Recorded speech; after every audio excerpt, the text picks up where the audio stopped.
계속해서 마켓나우 2부로 이어가 보도록 하겠습니다. 오늘 우리 시장 여전히 좋지 않은 상황이 이어지고 있어요. 코스피가 장중에 2,400선을 이탈하면서 2,399 파워인트까지 내려갔다가 계속해서 일단 2,400선 사수하려는 노력은 하고 있습니다.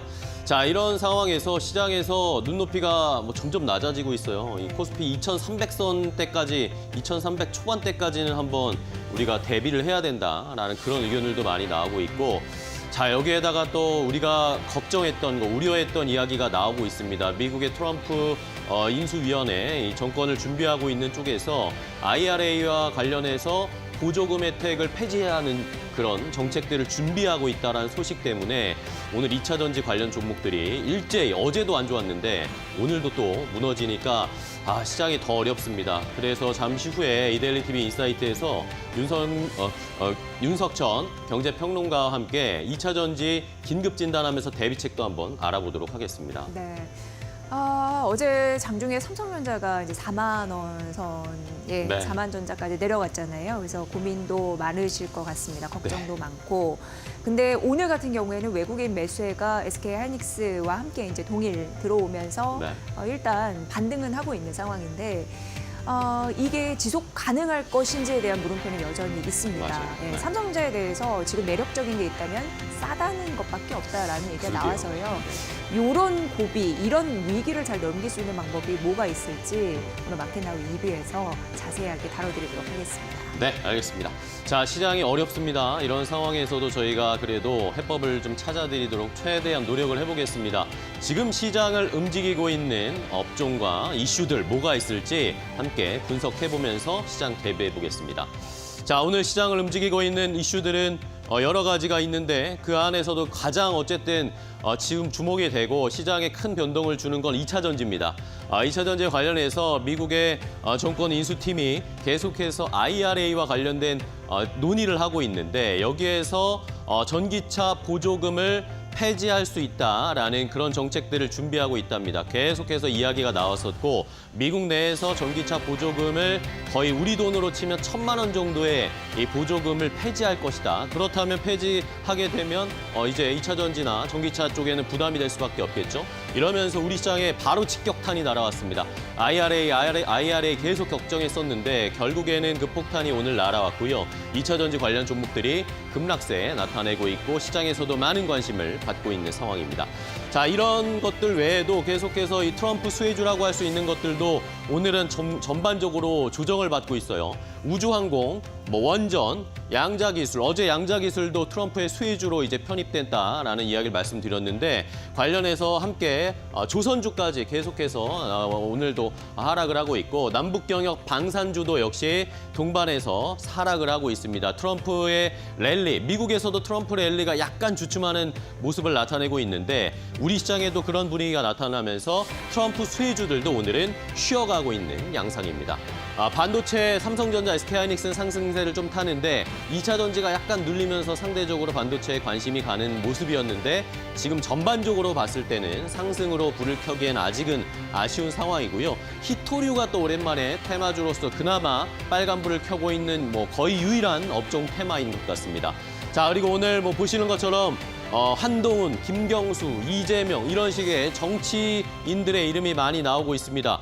자, 오늘 이재명 민주당 대표의 공직선거법 위반 혐의 1심 판결이 나오게 됩니다. 오후 2시 30분 정도의 판결이 나올 것으로 예상이 되는데 이러다 보니까 정치 테마주도 함께 연관되면서 시장에서 움직임을 나타내고 있는 상황입니다. 자, 그럼 첫 번째 이슈부터 함께 자세하게 더 살펴보도록 하겠습니다. 역시 2차 전지 얘기를 안 드릴 수가 없습니다. 오늘 2차 전지 관련 종목들이 일제히 급락이 나오고 있는 상황인데요.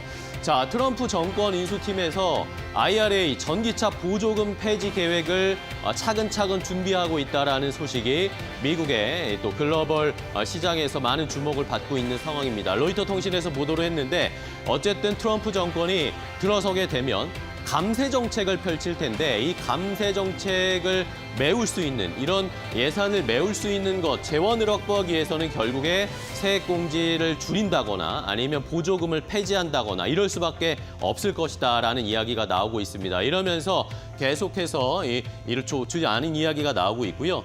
이러면 자연스럽게 전기차 수요 위축 우려, 그리고 테슬라 리비아의 주가가 간밤에 하락을 했습니다. 지금 현대차와 관련된 이야기도 나오고 있는데 2차 전지 전기차에 대한 앞으로의 현대차의 계획도 어떻게 될지 관심이 가는 모습이고, 현대차가 처음으로 외국인 수장을 지금 임명했다라는 소식이 나옵니다. 현대차도 이런 이 변화, 시장의 변화, 2차 전지 전기차의 변화를 따라갈 수밖에 없고 발빠르게 대응할 수밖에 없는 상황이다라는 것을 지금 이 속보를 보시면 아실 겁니다. 현대차가 외국인 CEO를 임명한 것은 역사상 처음 있는 일입니다. 57년 만에 역사상 처음으로 해외 수장을 안치고 글로벌 시장에 대응하겠다, 이런 전략을 세우는 것 같습니다. 현대차도 이 트럼프 정권에 바짝 긴장하고 있는 모습. 자, 이러면서 2차 전지, K2차 전지 관련주들은 암초를 만났습니다.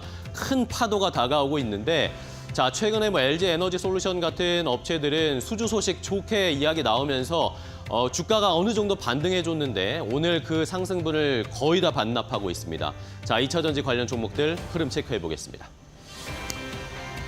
네, 보시면 아시겠지만 큰 폭으로 하락하고 있습니다. 일단 에코프로, 삼성 SDI, 포스코 퓨처엠 오늘 장중에 52주 신저가를 기록을 했습니다.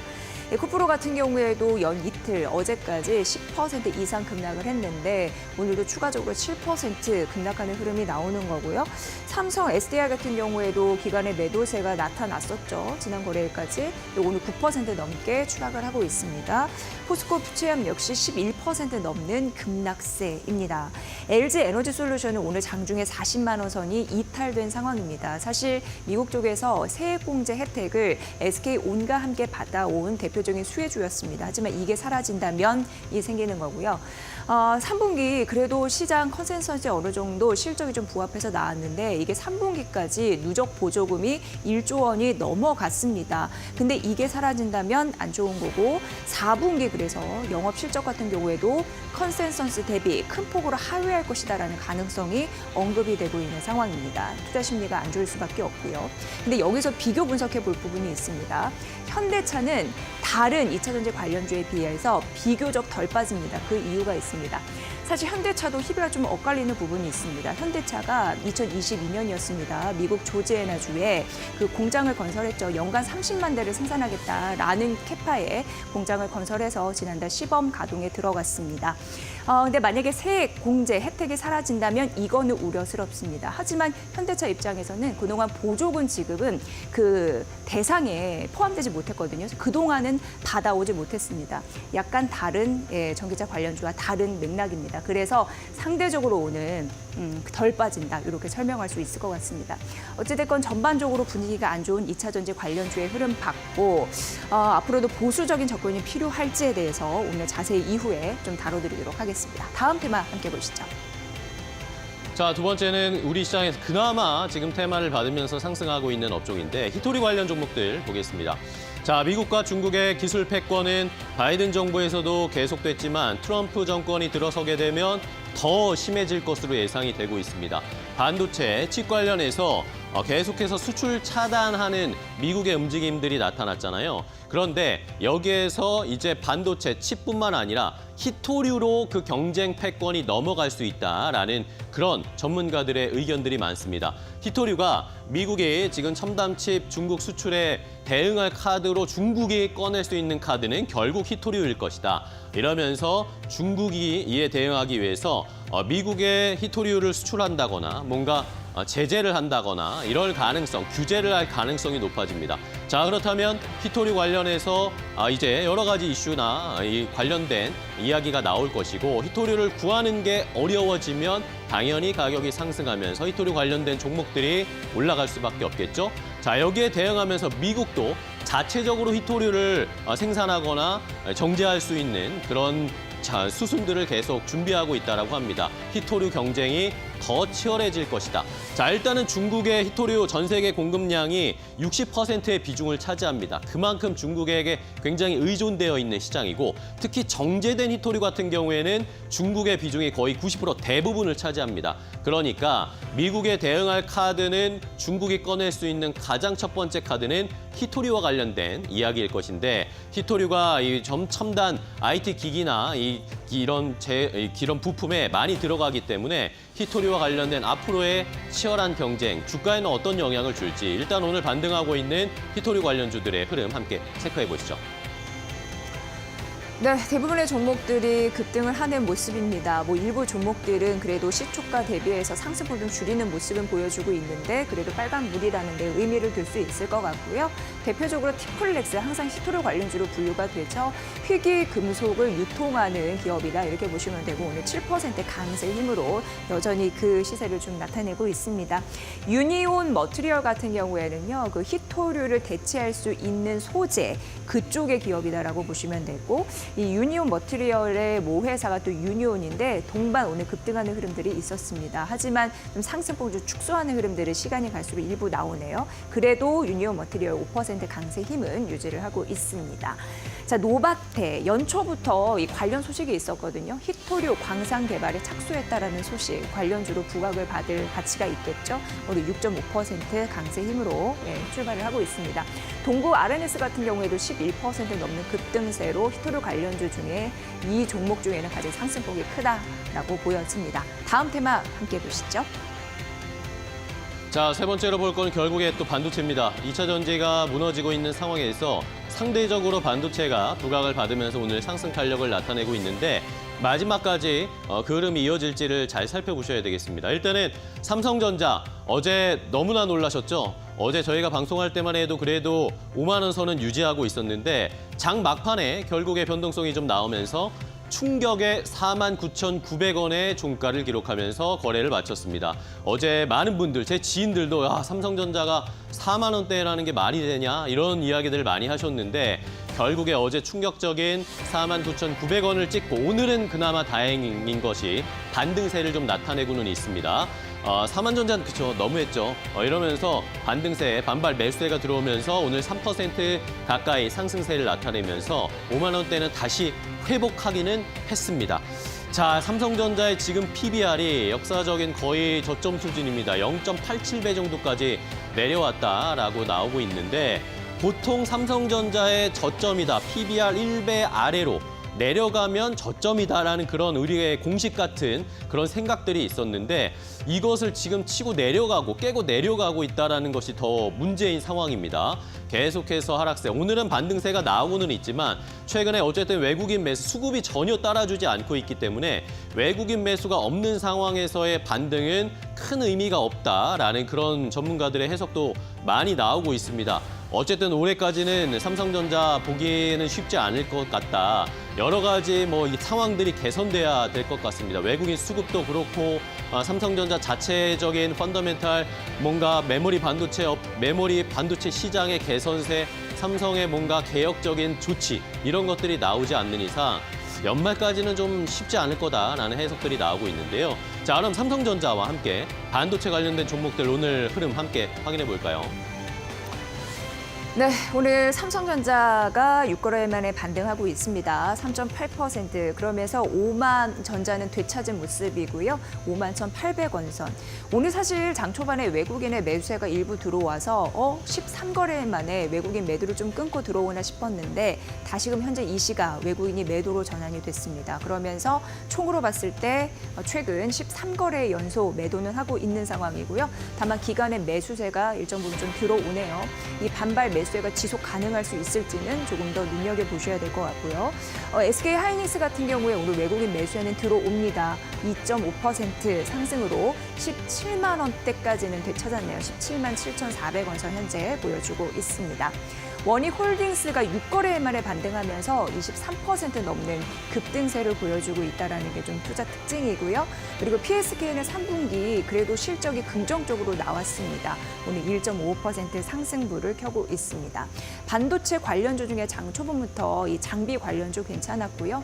최근은 디램이 전공정이기 때문에 그 부분보다는 HBM과 서로 엮여서 후공정 쪽에 조금 더 주가가 가파르게 올렸는데 그런 흐름을 이어갈 수 있을지도 지속적으로 보시면 도움이 되실 것 같습니다. 오늘 삼성전자의 외국인 매도가 지속될 수 있을지 관전 포인트로 잘 보시길 바라겠습니다.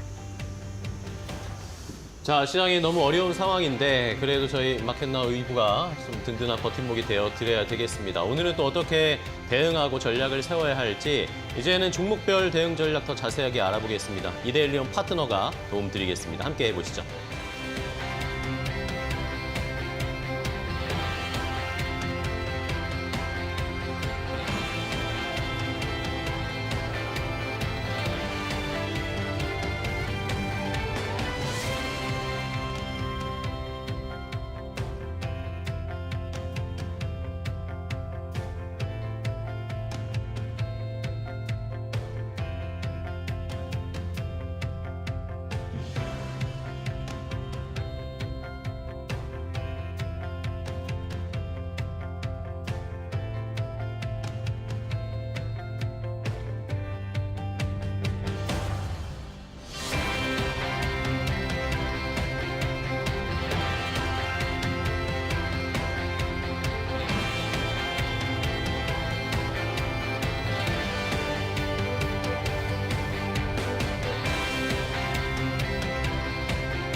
네, 시청자들과 실시간으로 소통하는 이데일리온 라이브 시간으로 이어가 보도록 하겠습니다. 오늘도 여러분들과 방송 시간 중에 여러분들의 궁금증 해결책 함께 모색하는 시간으로 진행을 해보겠습니다. 방송 보시면서 궁금하신 게 있으시다면요. 실시간 채팅창에 남겨주시면 저희가 해답 함께 모색하도록 할 테니까요. 편안하게 안부 인사와 함께 궁금증 남겨주시길 바랍니다. 오늘도 이데일리온 박정식 파트너와 함께 이야기 나눠보겠습니다. 안녕하십니까? 네, 안녕하세요. 네, 반갑습니다. 오늘도 국내 증시는 하락을 하고 있습니다. 이 삼성전자가 3% 이상 강세를 보이는데 지수단에서 하락을 한다는 건 다른 종목들 정말 많이 밀리고 있다는 걸 또 뜻할 텐데요. 시장 좀 어떻게 바라보고 계신지 그리고 어떠한 포인트에 집중하고 계신지 이야기 나눠보겠습니다. 네, 일단은 현재 시장은 아무래도 이제 미국 정권에 따른 어떤 정책에 따른 어떤 그런 산업의 불확실성, 이제 이런 것들이 외국인 투자자들의 이탈을 조금 부추기고 있는 것이 아닌가 그렇게 생각을 합니다. 일단 뭐 반도체 지원법이라든지 또 이제 2차 전지 쪽에 여러 가지 이제 세제 혜택, 뭐 이제 이런 것들이 조금 이제 불확실하게 이제 진행이 되면서 아무래도 이제 우리 증시, 특히 이제 코스피를 이제 이끌고 있는 것은 반도체고 또 코스닥을 이끌 수 있는 것은 2차 전지였는데 이쪽 업종이 다소 조금 이제 불확실성이 있고 자금이 계속적으로 빠져나오고 주가가 좀 약세를 타다 보니까 우리나라 지수도 어쩔 수 없이 조금 부진하게 흘러가고 있는 그런 상황인 것 같습니다. 그리고 이제 또 이번에 이제 미국 공화당이 상원 하원을 전부 다 차지하면서 이러한 불확실성이 더욱더 가속화되고 있는 것으로 일단 풀이가 되고 있고요. 특히 이제 인플레이션 감축법에 따른 여러 가지 이제 세제 혜택이나 이제 지원법을 이제 폐지할 수 있는 가능성까지도 오늘 언론 보도를 통해서 나오는 상황이기 때문에 이러한 이제 시장의 약세 국면이 조금 더 유지될 수 있는 가능성은 있지 않을까 생각을 해봅니다. 하지만 이제 뚜껑을 또 열어봐야 되잖아요. 그래서 본격적으로 이제 트럼프 이제 2기 정권이 들어서는 내년 1월 20날까지는 가봐야 그때부터 다시 또 방향성이 결정될 것으로 보여지고 있고요. 그 이전까지는 여러 우려스러움으로 인해서 지금과 같은 이런 이제 지지부진한 장세가 조금 더 유지가 되고 지금과 같이 이슈에 따른 단기적인 급등락 장세만 조금 더 지속되면서 아무래도 조금 힘든 그런 상황이 연출이 될 걸로 일단 개인적으로 판단을 하고 있습니다. 네, 알겠습니다. 어쨌든 지금 윤석열 대통령이 중남미 순방에 들어가 있는 모습인데 여기서 트럼프 정권 이제 2기가 시작되기에 앞서서 또 관련된 타겟책 모색할 수 있을지 이 부분도 함께 주목해 보시면 좋을 것 같고요.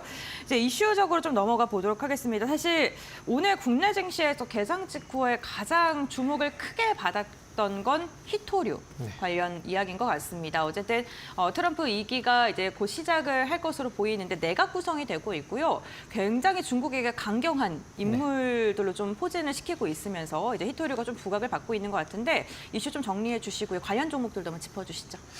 네, 일단은 이번에 레드스톰이 발생이 됐죠. 상원 하원 다 차지하는 공화당이. 그래서 이제 트럼프 2기 정권에서는 아무래도 이제 중국과의 조금 여러 가지 패권 전쟁 또는 무역 전쟁 이런 것들이 조금 더 강하게 진행될 것이다라는 어떤 우려스러움이 현재 나오고 있는 상황입니다. 일단 유세했던 그 시기에 이제 언급을 보면 중국산 수입품에 대한 60% 관세 부과를 하겠다. 또 멕시코를 통해 수입된 중국산 자동차에는 100에서 200% 관세를 하겠다. 또 중국에 대한 무역 최혜국 대우도 철폐하겠다라고 이제 언급한 전력이 있습니다. 그래서 이런 것들이 만약에 현실화된다면 여러 가지 또 이제 미국과 중국 간의 이제 보복으로 인해서 그 관련 종목들이 이제 부각을 받을 수밖에 없을 것 같고 또 증시에도 좀 일정 부분 또 경제 상황에도 좀 악조건이 좀 발생이 될 걸로 보여지는데 일단 현재 이제 미국이 그렇게 이제 진행을 해버리면 가장 이제 중국에서 이제 보복하는 히든 카드가 히토류가 되지 않을까 그렇게 생각을 해요. 그래서 어제 이런 이제 공화당이 이제 상원 하원 다 차지했다는 이제 언론 보도가 나온 이후 시간 외에서부터 지금 히토류 관련 종목이 이렇게 좀 강하게 상승력이 나타나고 있고 오늘도 역시나 이제 시초부터 강한 흐름을 좀 유지하고 있는 그런 상황인데요. 이 이슈는 단발성으로 끝나지는 않겠죠. 왜? 앞으로 이제 아직 미국과 중국 간의 이런 이제 관세 부과에 대한 어떤 그 무역 전쟁 또는 여러 가지 이제 패권 전쟁이 트럼프 2기 정권이 들어서지 않았기 때문에 본격화되지 않은 상황이어서 그냥 이러한 우려스러움만으로 현재는 첫 번째로 부각을 받은 상황입니다. 그래서 이번 이슈는 계속적으로 불거질 수 있는 가능성이 있기 때문에 히토류 관련 종목들은 만약에 이제 오늘 조금 일정 부분 조정을 받고 향후 뭐 하루 이틀 정도 만약에 눌리는 흐름이 혹여라도 나오게 된다면 여러분들이 지속적으로 관심을 갖고 매수로 접근을 해봐야 되지 않을까 저는 개인적으로 생각을 하고 있어요. 왜냐하면 미중 간의 이제 무역 분쟁은 앞으로 계속될 수 있는 가능성이 존재하기 때문에 그래서 히토류 관련 섹터는 단기적으로 보지 말고 좀 더 장기적으로 좀 변동성을 키워갈 수 있는 그런 섹터로 보시고 접근을 하시는 것이 좋을 것 같고요. 일단 뭐 첫 번째로는 이제 유니온 그룹이죠. 유니온하고 이제 유니온 머티리얼이 오늘 좀 강한 흐름을 보이고 있습니다. 이제 히토류 하면 이제 대표적으로 올라가는 그런 종목들인데 오늘 이제 시초에 좀 상승력이 좀 강하게 나왔다가 윗꼬리를 달고 좀 일정 부분 좀 유니온이 내려오고 있는 그런 상황인데 지금 현재 상황에서는 또 잡기가 좀 애매해졌어요. 아까 이제 조금 더 좀 하락이 조금 강해졌을 때 이전 고점 부근인 한 5,100원 이하로 여러분들이 좀 접근을 했다면 아무래도 지금과 같이 이렇게 단기 수익을 충분히 창출할 수 있는 그런 여력이 있었는데 다시 또 이제 밑꼬리를 달고 올라가 있는 그런 상황이거든요. 그래서 뭐 하루 이틀 정도는 조금 더 이제 지켜보시는 것이 괜찮을 것 같고 여기서 만약에 다시 한번 내려오면서 5,100원대 이하로 만약에 또 시세가 내려가는 흐름이 나오게 된다면 이 이슈는 단발성이 아니라 또 한 번 불거진다고 했죠. 그렇기 때문에 그때는 여러분들이 매수로 접근을 하시는 것이 좋아 보이고요.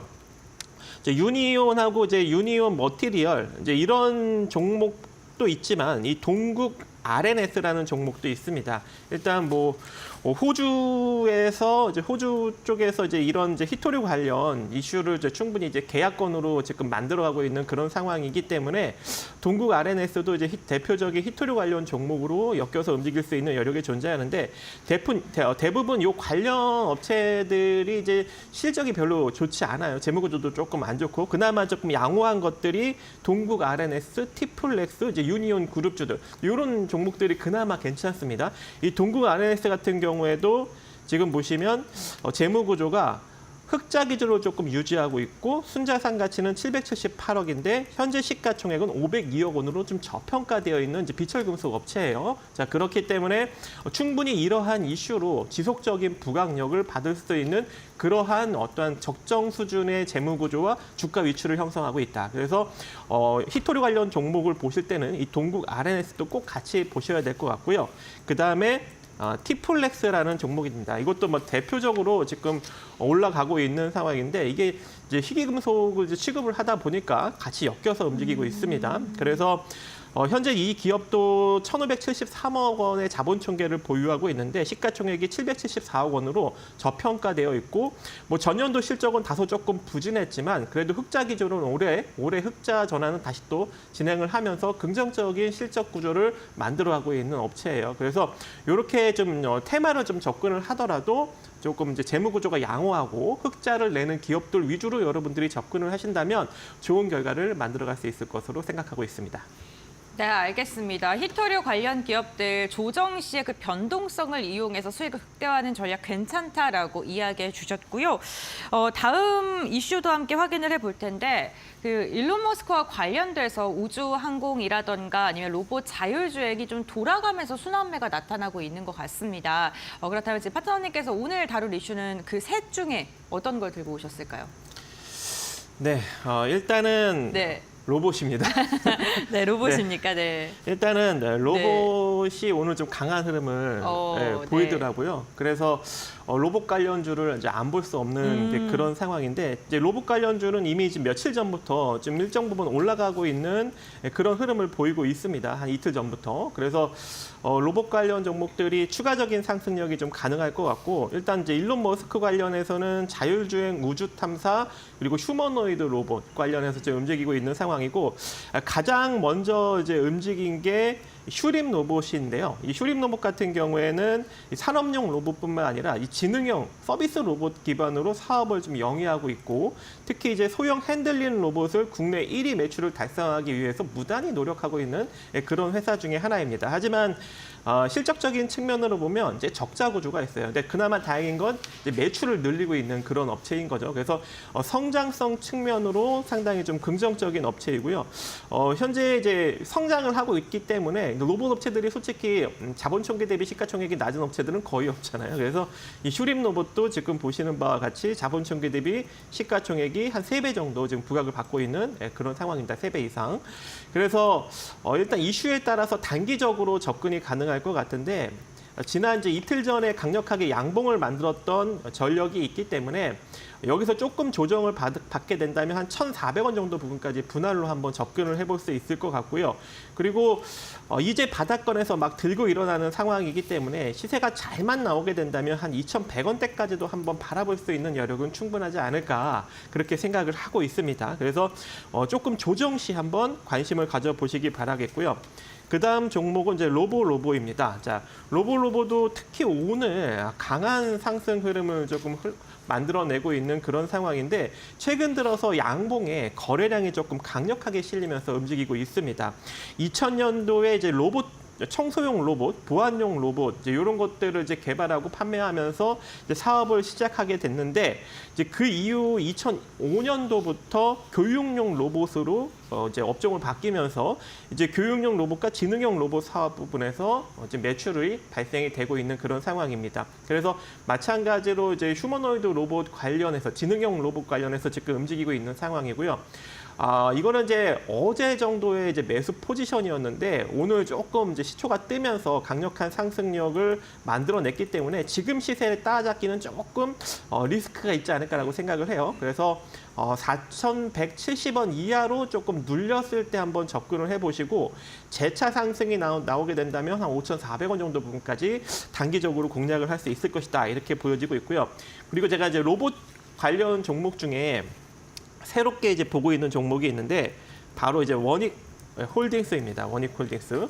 오늘 가장 강한 흐름을 보이고 있어요. 제가 이제 로봇 탑픽으로 꼽고 싶은 상황인데 왜 그러냐면 자회사 이제 원익 로보틱스가 이 알레그로 핸드라는 이제 로봇 핸드를 개발했습니다. 사람 손하고 이제 비슷하게 생겨갖고 요 손끝에 이제 촉각 센서를 달아가서 이 손가락을 잡을 때 이제 압력을 측정하는 그러한 이제 미세한 로봇 손을 현재 개발을 했기 때문에 아무래도 좀 이 휴머노이드 로봇에 장착도 가능할 것 같고 가장 좀 휴머노이드 로봇과 좀 밀접한 관련이 있는 그런 제품이 되지 않을까라고 생각을 해요. 그래서 그런가 오늘 20% 넘게 지금 상승력이 나타나고 있는데 오늘 초장이 한 6% 정도 나왔을 때 제가 잡으려고 이렇게 앞에서 막 대본 쓰다가 보니까 순식간에 그냥 이 시세가 빠르게 나와갖고 저도 이렇게 지켜보다가 그냥 하다가 그냥 끝나버렸는데 어찌됐건 이제 이 종목 같은 경우도 여러분들이 좀 눌렸을 때 접근이 가능할 것 같다. 특히 이제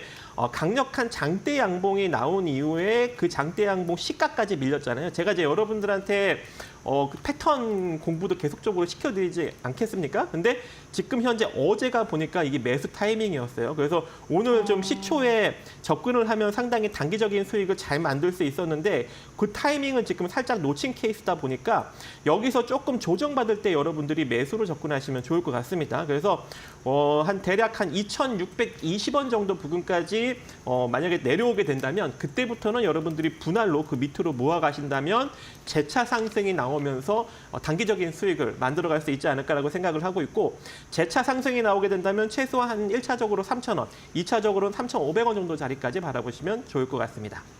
네, 알겠습니다. 일론 머스크 사업 확장에 대한 기대감 속에 로봇 이야기해 주셨고요. 그러면 또 우리 시장에서 체크해볼 만한 이슈 어떤 게 있는지 이야기 나눠볼 텐데요. 오늘 좀 눈여겨볼 이슈 있을까요? 네, 그래서 제가 이제 마지막 이슈를 찾으려고 상당히 부단히 노력을 했습니다. 여기 네. 이제 히토류하고 로봇밖에 안 보이더라고요. 그래서 쭉 찾다 보니까 오늘 진에어가 올라가더라고요. 자, 그래서 이게 왜 그런가 했더니 아무래도 이제 대한항공과 아시아나항공의 합병이 머지않은 그런 상황입니다. 그래서 또 이 항공주들의 실적, 3분기 실적이 어닝 서프라이즈가 전부 다 지금 기록이 되고 있는 상황이기 때문에 아무래도 이제 항공주 쪽에 조금 이제 긍정적인 훈풍이 서서히 지금 나오지 않을까 그렇게 생각을 하고 있는 상황인데요.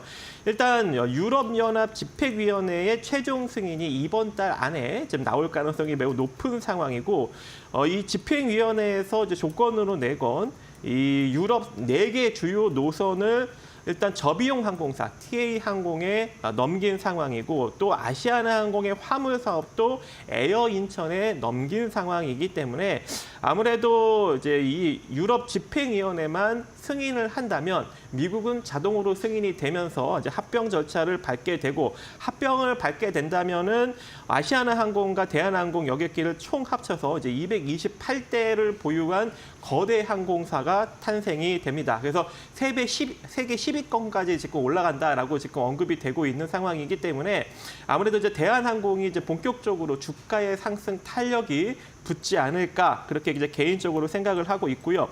이번에 이제 대한항공 3분기 매출이 4조 2,408억 원이 나왔고 영업이익이 6,186억 원이 나왔습니다. 전년 동기 대비 각각 9.76%에서 18.89%가 나왔기 때문에 엄청난 이제 어닝 서프라이즈를 기록했고 이게 아무래도 하반기까지 조금 더 지속되면서 긍정적인 수익을 창출할 것으로 보여지고 있고요.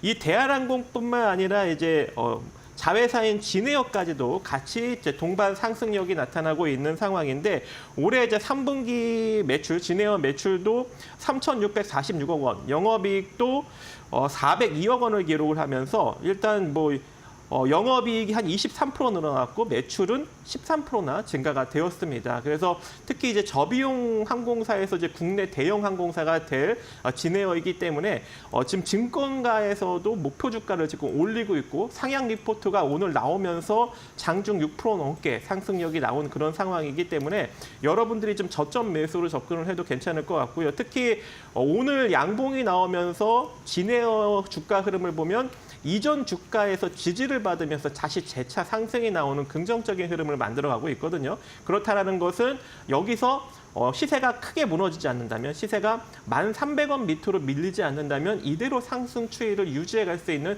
가능성이 있다는 것을 오늘 양봉 흐름으로 알렸습니다. 그래서 1,300원이 이탈되지 않는 선에서 여러분들이 매수로 접근을 해서 현재의 이 시세 상승력을 취하는 것도 괜찮지 않을까 생각을 해봅니다. 네, 알겠습니다. 합병 이슈로 인해서 오늘 좀 주목받고 있는 게 진에어다. 항공 관련 기업까지 언급을 해주셨고요. 이제 저희가 이러한 시장 속에서도 좋은 정보 잘 엄선해서 공략주를 찾아봐야 되는 시간인데 우선 지난주 8일 날 말씀드렸던 공략주 솔리드 중간 점검부터 한번 해보겠습니다.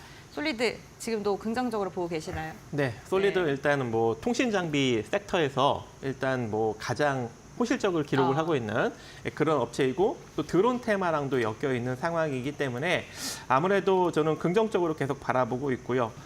이미 이제 언급을 드린 이후에 한 5,100원 정도 수준까지 올라갔다가 소폭 지금 내려와서 한 4,800원 정도 수준에 놓여져 있습니다.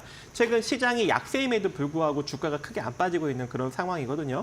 그리고 이제 미중 간에 이제 여러 가지 이제 기술, 첨단 기술 패권 전쟁이 이제 발생이 되게 된다면 이때는 이제 통신 장비, 통신 쪽도 어느 정도 이제 부각을 받을 수 있는 가능성이 존재하기 때문에 솔리드 지금 시세 나쁘지 않습니다. 그래서 조금 더 이제 홀딩 관점 유지해 가시면서 끌고 가시면 좋을 것 같고, 뭐 기술적으로 좀 시세가 죽는 포지션은 4,600원이 이탈했을 때거든요. 그래서 4,600원이 이탈하면 빠르게 부각을 받지 못하고 시세가 죽을 수 있는 여력도 존재하기 때문에 4,600원 손절 라인 잡고 대응을 하시고, 이 상태로 이제 단기적인 상승력이 한번 팍 나오게 된다면 빠르게 5,500원 정도 자리까지는 충분히 올라갈 수 있습니다. 그래서 조금 더 홀딩 관점 유지해 가시기 바라겠습니다. 네, 알겠습니다. 솔리드 중간 점검 해봤고요. 그렇다면 이번 주 오늘의 공략주는 어떤 종목일지 이야기 나눠보겠습니다. 공략주 찾기 어려울 것 같은데. 네. 이미 얘기했어요. 어떤가요? 좀 자세히 말씀하신 그 종목이요? 예, 로봇 네. 중에 워닉 홀딩스입니다. 네. 예, 지금 이제 로봇 관련 테마로 이제 네. 워닉 홀딩스가 지금 간만에 처음으로 지금 부각을 받은 너무 많이 오르지 않았어요?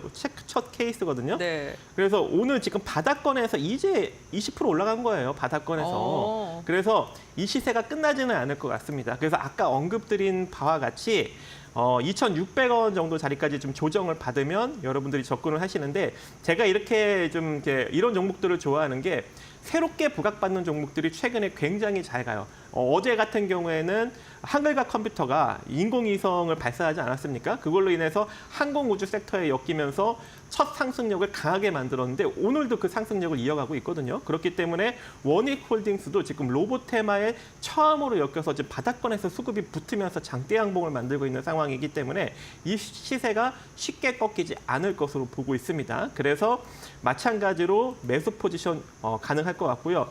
만약에 이제 이대로 올라갈 수도 있어요. 크게 누르지 않고. 그래서 웬만하면은 2,800원 지금 구간부터 소액으로 조금씩 한 2,620원 정도 자리까지 분할로 접근하시는 것이 유리해 보이고, 이 상태로 이제 단기적인 상승력이 나타난다면 아까도 언급드렸다시피 1차적으로 3,000원, 2차적으로 3,500원인데 차트를 조금 보시면 거의 지금 바닥권에 놓여져 있단 말이죠. 그래서 이대로 시세가 만약에 이제 로봇 테마에 제대로 엮여서 움직이게 된다면 뭐 4,200원짜리라든지 5,300원 정도 자리까지도 올라갈 수 있는 여력은 존재합니다. 그래서 추이를 보시면서 잘만 접근하신다면 고수익도 가능하지 않을까 개인적으로 생각을 하고 있습니다.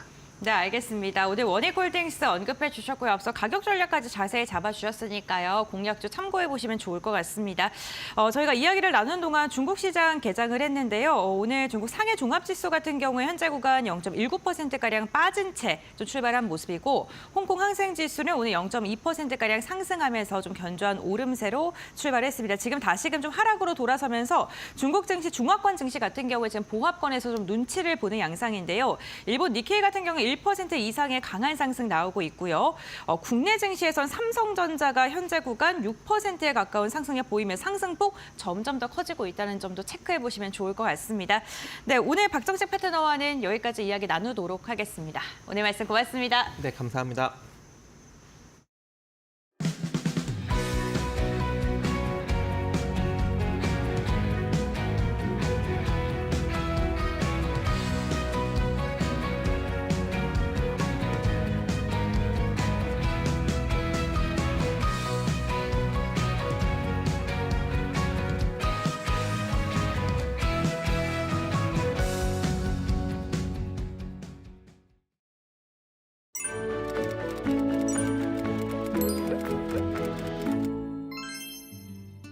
안녕하세요. 오늘은 주식시장에서의 안전장치로 많이 쓰이는 사이드카와 서킷 브레이커에 대해 알아보겠습니다. 이 두 용어는 시장의 과도한 변동을 막고 투자자들을 보호하기 위해 도입된 중요한 장치인데요. 지금부터 차례대로 설명드릴게요. 먼저 사이드카입니다. 사이드카는 주식시장이 너무 빠르게 오르거나 내릴 때 잠시 매매를 중지시키는 제도입니다. 주요 지수가 일정 비율 이상 급등 또는 급락하면 시장에 잠시 매매 중단이 걸리는 거죠. 사이드카는 주로 시장이 과열되거나 급락할 때 투자자들이 일시적인 감정이나 충동에 의한 매매를 막고 침착하게 판단할 시간을 주기 위해 도입되었습니다. 사이드카는 선물 시장의 가격 변동이 기준이 되며 선물 가격이 전날 종가 대비 5% 이상 변동하고 그 상태가 1분간 유지되면 발동됩니다. 즉, 사이드카가 걸리면 현물 시장이 잠시 동안 매매가 중지되며 시장이 안정될 시간을 줍니다. 다음은 서킷 브레이커입니다. 서킷 브레이커는 사이드카보다 더 강력한 제도로 주식시장 전체가 급격한 변동을 보일 때 일정 시간 동안 모든 주식의 매매를 정지시키는 장치입니다. 주식시장의 급등이나 급락이 일정 수준을 초과할 때 시장 자체에 냉각 시간을 부여해 투자자들이 더 신중하게 생각할 수 있도록 하는 제도죠. 서킷 브레이커는 3단계로 구분되어 있습니다. 1단계는 주가지수가 전 거래일보다 8% 이상 하락한 상황이 1분간 지속했을 때 2단계는 15% 이상 하락한 주가지수가 1분간 지속하는 경우인데요.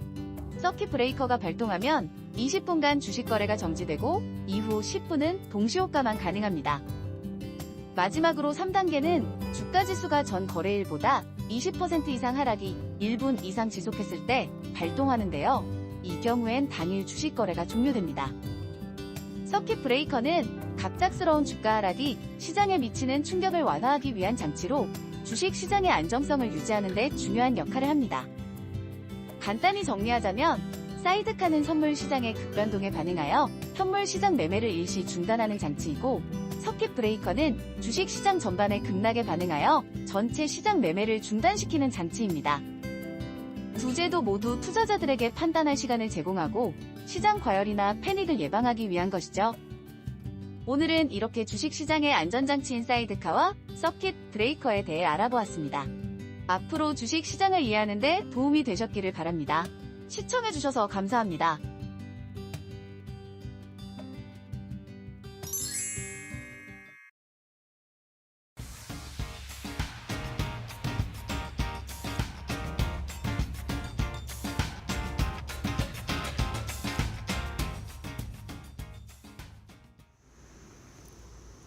안녕하십니까. 이정훈의 시선 이정훈입니다. 3주간에 여러분 찾아뵙는데요. 3주간 어떤 주제를 오늘 다뤄볼까 고민하다가 한 달 전부터 제 주변 지인들이 어떤 종목에 투자해야 되냐, 트럼프 시대에 이런 얘기를 많이 여쭤보셨고요. 제가 그때 주변인들한테 많이 했던 얘기들, 나눴던 얘기들을 투자의 컨셉 중심으로 트럼프의 정책이 이제 조금 그 자리를 잡아가고요. 눈으로 확인되고 있고요. 참모진과 내각 인선들이 윤곽이 나오기 시작하면서 트럼프 시대의 정책이 이제 조금 구체화되고 있는 것 같은데요. 그 트럼프 시대에 맞춰서 어떤 종목에 투자해야 될 것인가, 그 투자 컨셉을 오늘 정리해보는 그런 시간으로 한번 준비해봤습니다. 세부 내용은 그래픽 보시면서 설명드리겠습니다.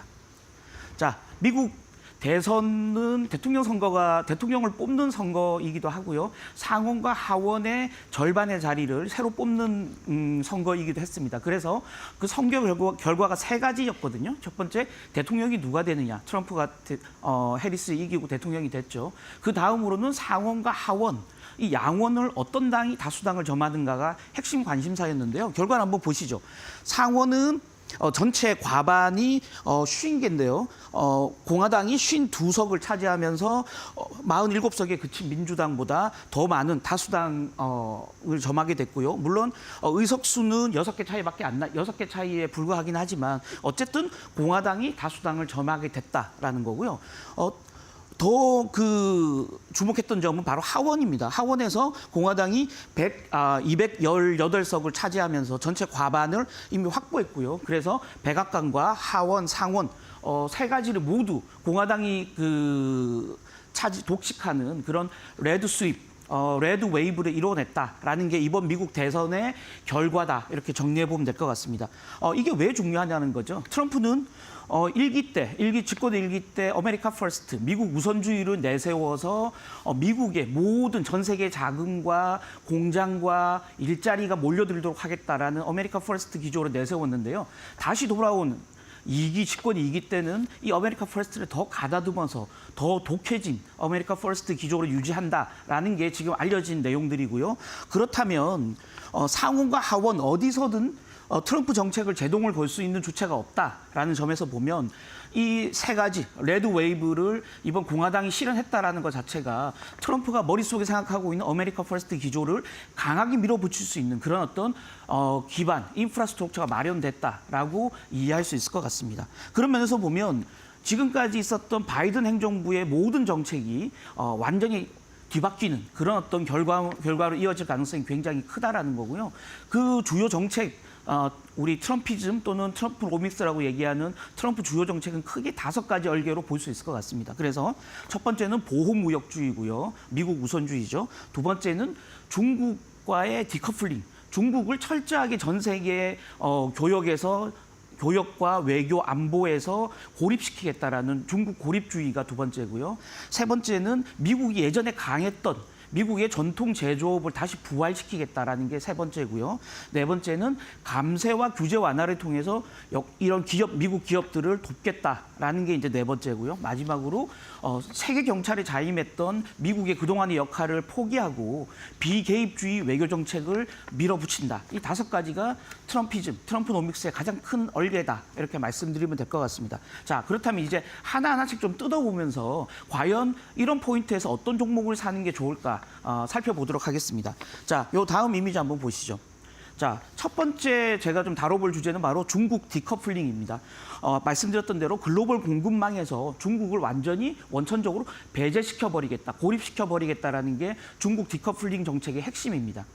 이 정책을 수행할 분은 2명인데요. 지금 현재 아직 최종 확정은 안 됐습니다만은 미국 수많은 언론들이 취재 결과로 이 두 분이 중국 고립주의의 선봉장 역할을 할 것이다라고 지금 얘기하고 있는데요. 이분은 미국 상무장관 지금 후보로 가장 유력합니다. 한국으로 따지면 산업부 장관 정도 될 텐데요. 이분은 바로 린다 맥마흔이라는 분이고요. 남편분은 전 세계에서 가장 큰 프로레슬링 단체 WWE 회장을 맡고 있는 빈스 맥마흔이고요. 그래서 트럼프가 과거에 WWE 경기장에 자주 모습을 드러내는 그런 그 방송을 보신 분 많으실 텐데요. 굉장히 끈끈한 가족 같은 관계로 지내고 있는 분이고요. 이 린다 맥마흔은 과거에 이전 보수 정부에서 중소기업 청장을 맡아서 미국의 어려운 중소기업들을 보호하는 정책을 열심히 폈는데요. 이번에도 중국을 고립시켜서 미국의 중소 중견기업들을 살려내는 그 선봉장 역할을 할 것이다라고 예측이 되고 있는 분이고요. 저 옆에 분은 눈에 익으신 분들이 있을 텐데요. 로버트 라이트하이저라는 분인데요. 트럼프 집권 1기 때도 USTR, 미국 무역대표부, 미국의 통상정책의 어떤 실무 역할을 하는 단체인데요. USTR의 대표를 맡았던 분이고 이번 집권 2기에서도 동일한 USTR 대표를 맡을 가능성이 굉장히 커졌다는 거죠. 이분은 미국 무역정책의 정책을 입안하는 분, 저 라이트하이저는 그 정책을 실행하는 분. 이 2명이 쌍두마차로 중국을 전 세계에서 고립시키기 위한 모든 정책을 펴나갈 것이다. 이렇게 관측이 되고 있는 상황입니다. 자, 그렇다면 어떤 정책들을 펼까? 트럼프가 유세 기간 동안 내세웠던 여러 공약들을 보면서 중국 고립주의의 핵심 정책들을 한번 살펴보도록 하겠습니다. 여기 두 번째 나와 있는 부분일 텐데요. 공급망에서 분리하는 디커플링. 중국에 대해서 60%, 중국에서 생산돼서 미국으로 수출되는 상품의 60%를 관세를 매기겠다라는 겁니다. 엄청난 관세죠. 두 번째, 중국에 대한 최애국 대우를 취소하겠다라는 겁니다. 최애국 대우란 뭐냐면 무역 과정에서 다른 제3국 비해서 특정 국가에 불이익을 주지 않겠다라는 건데요. 불이익을 주지 않겠다라는 최애국 대우를 취소한다는 말은 중국한테 노골적으로 불이익을 줄 수 있는 법적 기반을 마련한다라는 거죠. 그 기반을 마련한 다음에 중국에 대해서만 60%라는 엄청난 관세를 때리겠다라는 게 트럼프 정책의 핵심이고요. 그래서 중국 물건들이 미국으로 마구잡이로 들어오지 못하도록 하겠다라는 겁니다. 요게 구체적인 내용입니다. 중국으로부터의 필수품 수입을 단계적으로 줄여나가겠다라는 게 트럼프 정책의 두 번째고요. 또 최근에 중국의 이제 징동닷컴이라든지 알리바바 같은 큰 이커머스 업체들이 전자상거래를 통해서 미국으로 수입되는 물건들이 굉장히 많은데요. 그래서 국경 간 전자상거래, 이커머스와 우회 수출, 제3국을 통한 우회 수출도 감시를 강화해서 이 부분을 다 막아버리겠다라는 게 트럼프 정책의 핵심이라는 거죠. 자, 그렇다면 우리는 이럴 때 어떤 우리나라 산업, 어떤 기업이 불이익을 받고 어떤 기업이 반사이익을 누리는가를 투자의 포인트로 살펴봐야 되는 거죠. 첫 번째는 최근에 삼성전자 주가, 오늘은 반등하고 있지만 삼성전자 주가가 많이 안 좋았었는데요. 중국 내 반도체 업체들이 가장 큰 타격을 입을 가능성이 크다라는 거죠. 말씀대로 중국이 이렇게 전 세계 무역에서 고립되면서 중국 내에 최종 IT 수요가 굉장히 줄어들겠죠. 그렇다면 삼성전자, SK하이닉스로부터 주로 수입했던 범용 반도체 수입 물량이 줄어들 가능성이 있고요. 삼성전자, SK하이닉스 같은 국내 반도체 업체들, D램 메모리 부분들이 조금 타격을 입을 가능성이 있다라는 게 첫 번째 포인트고요. 그렇게 본다면 다른 모든 조건이 같다면 반도체는 최우선 투자 항목에 올리면 안 되겠죠.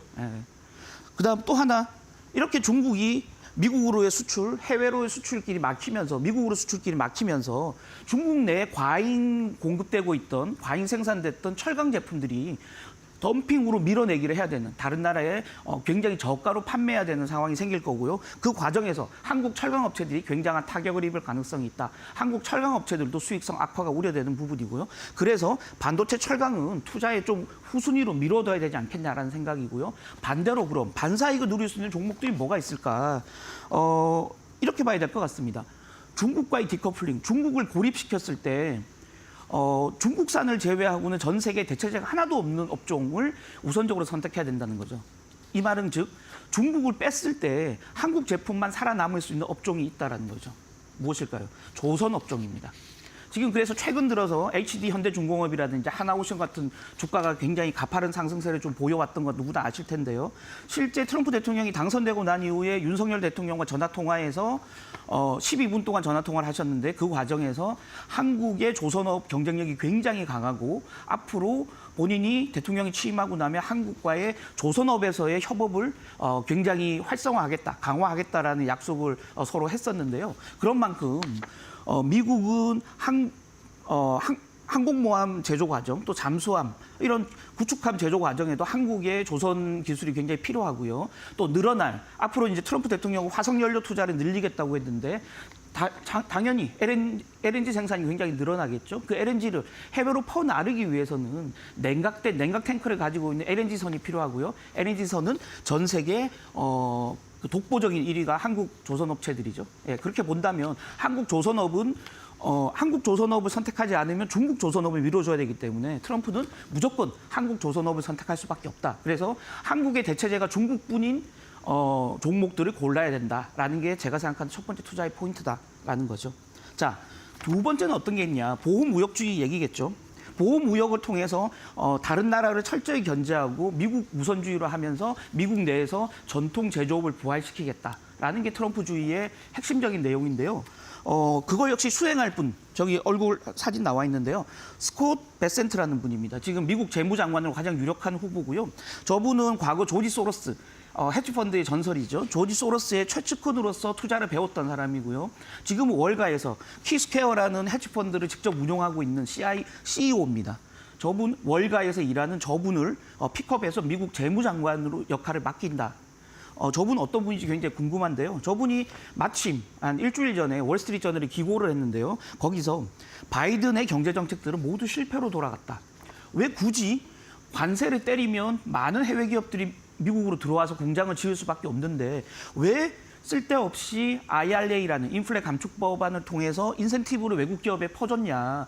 그게 미국 재정 적자를 늘리는 가장 큰 요인이었다라고 주장하면서 앞으로 IRA 해외 기업의 첨단 투자에 대한 인센티브를 대개혁하겠다라는 내용을 기고에 직접 썼고요. 그렇게 본다면 미국 IRA 제도는 크게 손질될 가능성이 있다. 후퇴할 가능성이 있다. 이렇게 봐야 될 것 같고요.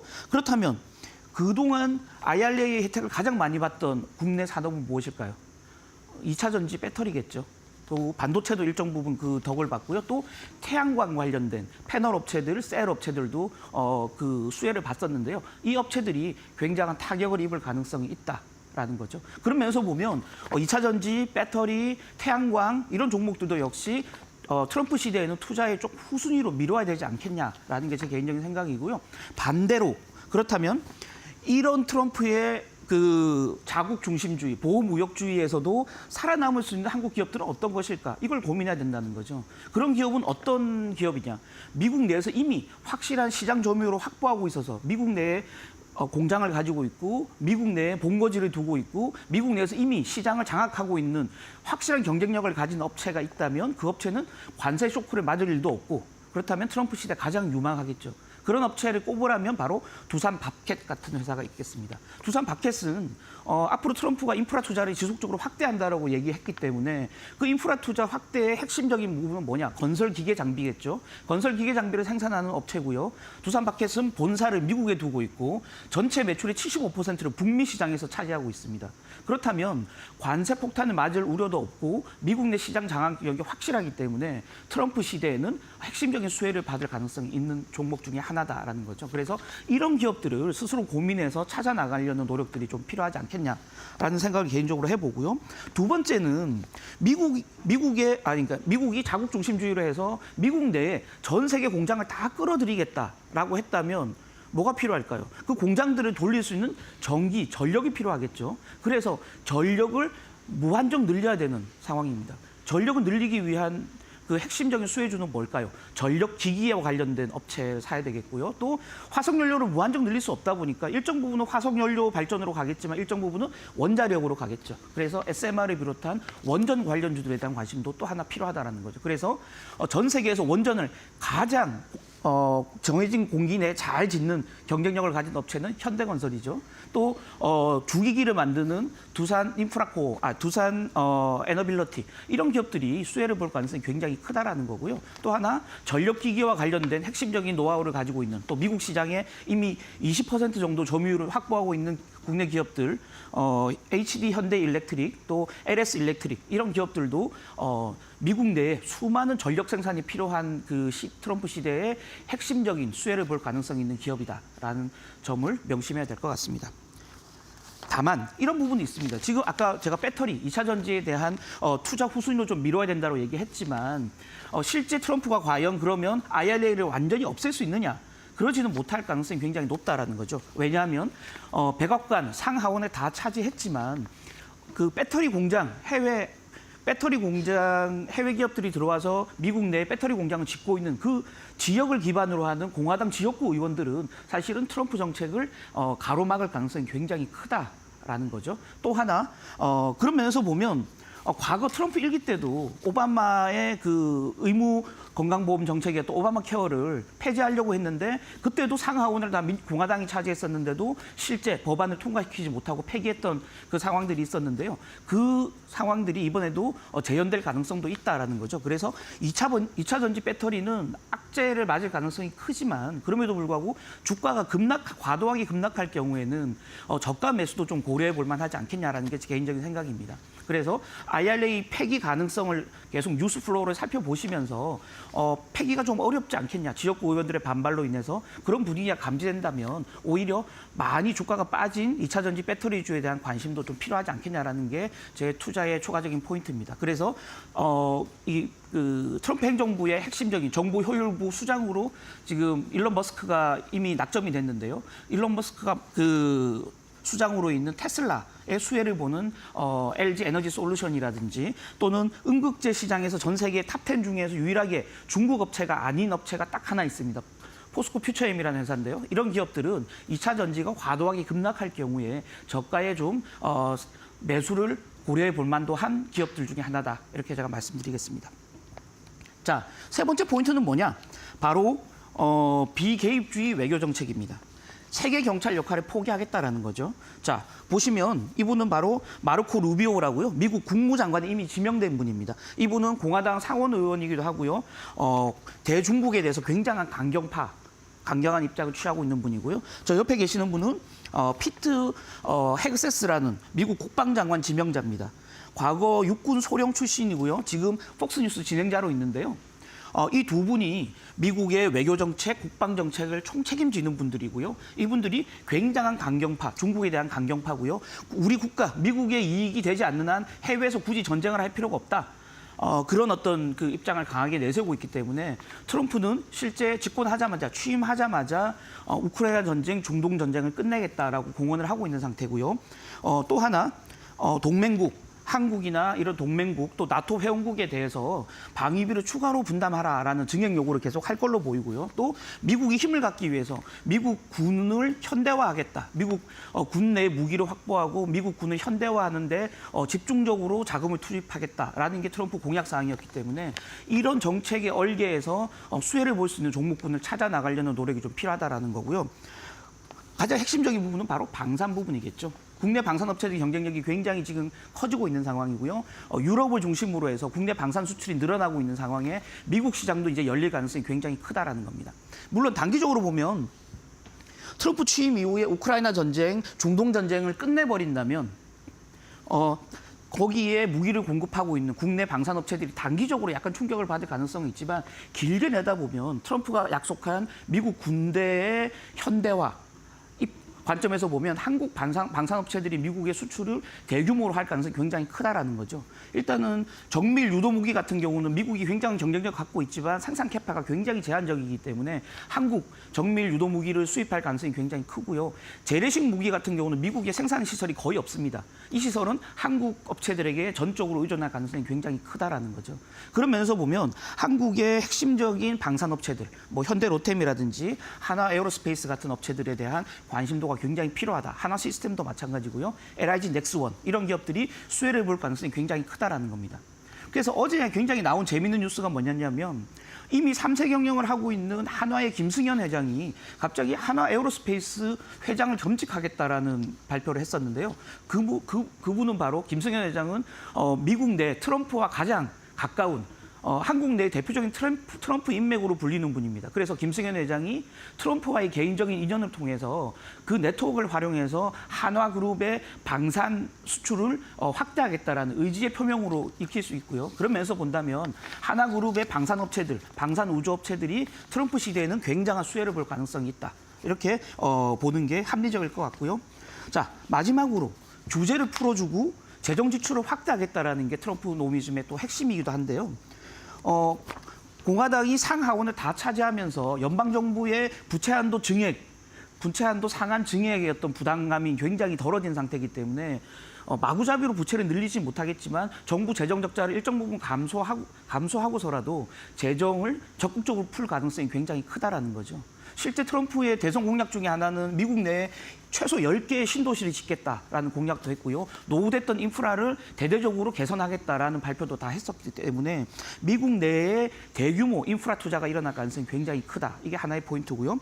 두 번째는 반독점 규제를 풀고 또 월가를 옥죄고 있던 도드-프랭크법을 풀어주면서 미국 금융업체들이 M&A라든지 운신의 폭을 굉장히 키울 수 있는 그런 어떤 여지를 열어주겠다라는 거거든요. 그렇게 본다면 아까 말씀드렸던 국내 건설 기계 장비 업체들 물론이고 금융 규제 완화에 따른 겹불 재개가 가능한 국내 금융주에 대한 관심도 좀 필요하다라는 거죠.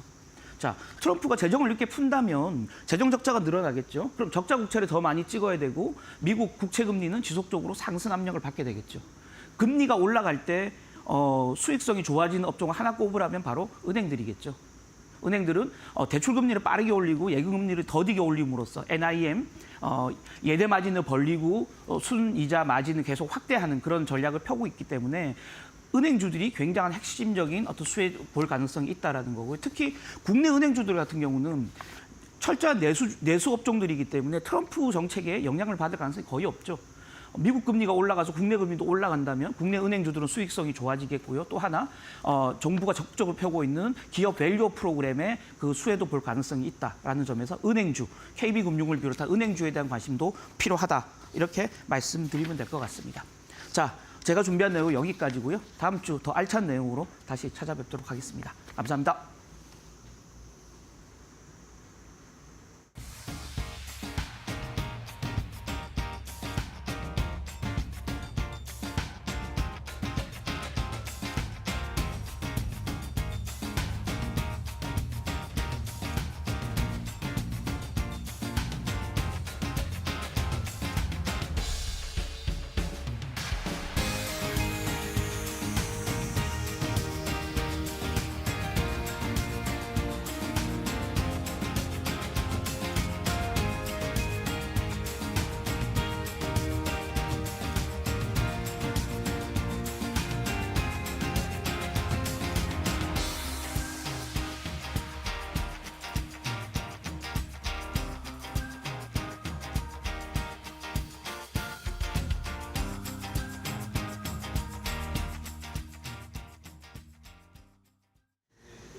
네, 오늘은 트럼프 수혜주 분석 시리즈 마지막 시간입니다. 1탄에 말씀드린 바와 같이 이 트럼프 2기 행정부 주요 정책 중에 하나는 AI 산업입니다.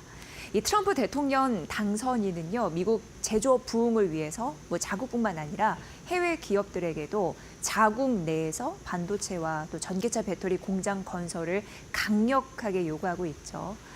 AI 열풍 속에서 전 세계적으로 데이터 센터 설립이 잇따르는데 전력 인프라 투자도 꾸준히 늘어날 전망입니다. 이 전력기기 수요 증가와 맞물려서 한국산 변압기 수출도 빠르게 늘 것으로 보여요. 특히 초대형 변압기는요, 우리나라와 독일만이 생산할 수 있는데 한국 제품은 우수한 품질과 또 정확한 납기 준수 덕분에 글로벌 시장에서 선호도가 높습니다. 수년간 지속할 것으로 기대되는 이 전력 슈퍼사이클에 올라탈 대표 기업으로 HD 현대 일렉트릭이 주목됩니다. 이 고마진 제품으로 판매 가격 상승이 기대가 되고 북미와 또 중동 지역에서요, 이 수주가 늘고 있기 때문입니다.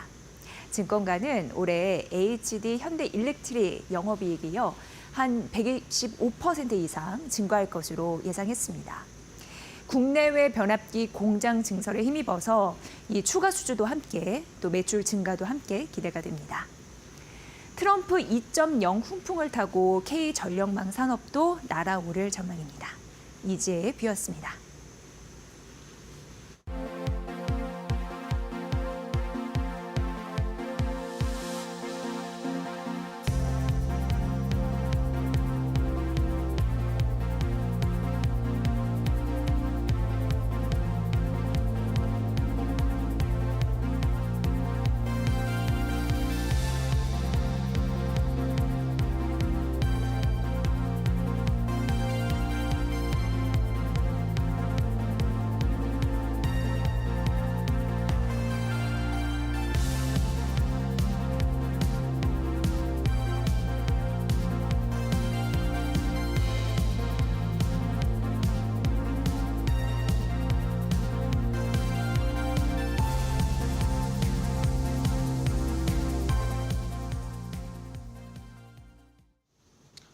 자, 오늘 시장에서 삼성전자가 6% 넘게 지금 상승 탄력이 나오고 있고 SK하이닉스도 2.3% 상승하고 있습니다. 그런데 LG에너지솔루션이 10% 가까이 하락세, 포스코홀딩스도 10%, 삼성 SDI도 역시 10% 이렇게 낙폭이 크게 나오고 있습니다. 반도체와 이체전지가 오늘 완전하게 극명하게 엇갈리고 있는데 오늘 너무 많이 이야기 들으셨을 겁니다. 미국 쪽에서 IRA와 관련해서 미국 전기차 보조금을 폐지할 거다. 이 트럼프 정권 인수팀이 계속 논의를 하고 있다고 합니다. 자, 긴급 진단을 좀 해봐야 되겠습니다. 진짜 2차 전지 이렇게 무너지는 건지 아니면 정말 IRA 그렇게 폐기하기 쉽지 않을 것인지 다시 한번 더 분석해 보도록 하겠습니다. 오늘 윤석천 경제평론가와 함께 이야기 나누겠습니다. 안녕하세요, 평론가님. 네, 안녕하십니까? 네, 반갑습니다. 자, 오늘 평론가님 나오시는데 또 딱 시간에 맞춰서 이 보도가 나왔어요. 로이터에서. 자, 트럼프 정권 인수팀이 지금 IRA 전기차 보조금을 폐지할 거다. 이걸 계속 논의하고 있고 실제로 뭔가 움직임을 보일 것 같다라는 보도가 나왔어요. 물론 뭐 일단은 보도인 상황인데 자, 구체적인 내용들을 더 좀 체크를 해볼까요? 로이터 단독 보도로 네네. 우리나라 시간으로 오늘 새벽이죠. 네. 그 보도가 나왔더라고요. 그래서 저도 이제 아침에 새벽에 일어나서 부랴부랴 좀 찾아봤습니다. 원문을 찾아보고 네네. 그 팩트로만 얘기를 할게요. 좋습니다. 그 네. 기사에서 나눈 내용. 어떤 내용이 있던가요? 그 제목 자체가 네. aims to kill 바이든 EV 텍스 크레딧이에요. 그러니까 여기에 그 물론 이제 IRA에 해당하는 거겠지만은 IRA를 갖다가 주기했다는 게 아니라 네네.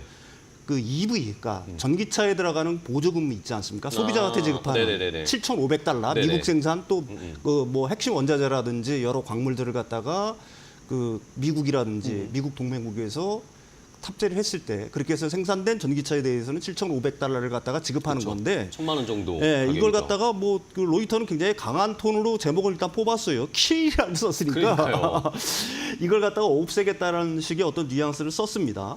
이게 이제 사실은 없애겠다는 걸 갖다 목표로 하고 있다는 얘기는 현재 이걸 갖다 논의 중이라는 얘기죠. 그렇겠죠. 보조금을 네. 갖다가 폐지하는 걸 갖다 논의 중이라는 얘기고 여기에 이제 그 가장 임팩트를 줬던 건 뭐냐면은 그 테슬라의 일론 머스크도 여기에 암묵적으로 동의를 했다라고 이 보도의 내용이 익명의 있었나요? 두 명. 두 명의 익명의 두 명이 익명의 제보자를 통한 아. 어떤 그 기사를 쓴 겁니다. 네. 근데 여기에서 이제 우리가 핵심적으로 주목해야 될 거는 뭐냐면은 트럼프 대통령 이제 당선자죠. 네네. 트럼프 당선자, 그다음에 일론 머스크, 그다음에 이 에너지 전환팀의 실질적인 대표자들은 여기에 대해서 논평을 거부했어요. 아직 공식적인 이야기는 안 나왔어요. 네, 공식적인 얘기가 전혀 나오지 않았다는 얘기죠. 어. 지금 그렇다는 얘기는 뭐냐면은 우리가 유추해 볼 수 있는 거는 현재 뭐 이 사안에 대해서 여러 가지를 놓고 논의 중이다까지만 일단 확인이 된 거예요. 네네네. 그리고 이제 그 여기는 물론이고요. 또 다른 데도 이제 로이터가 어떻게 보게 되면 좀 논평 같은 걸 요구를 했겠죠. 가령 그쵸. 뭐 테슬라라든지 가령 뭐 GM이라든지 포드라든지 스텔란티스 등에도 논평을 요구를 했는데 여기에도 일단 논평에 대해서 다들 일단 거부를 전부 다 했습니다. 노코멘트인가요? 그리고 이제 거기에 또 하나 그 유심히 봐야 될 거는 기사 내용 중에서 네네. 미국 자동차 제조업체를 대표하는 자동차 혁신 동맹이라고 여기 있습니다. 여기 예. 테슬라는 빠져 있고 뭐 GM, 포드, 스텔란티스, 현대 기아차도 여기 포함이 돼 있죠. 여기서 지난달 15일 의회에 보낸 서한에서 전기차 세액 공제 혜택 유지를 갖다 요구했다.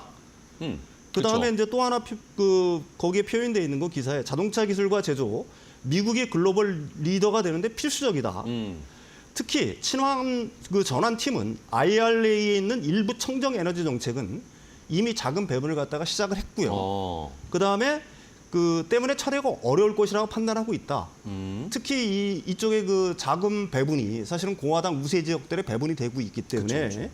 공화당의 그 어떤 유리하다고 일단은 판단을 했다. 이게 이제 기사의 주요 내용입니다.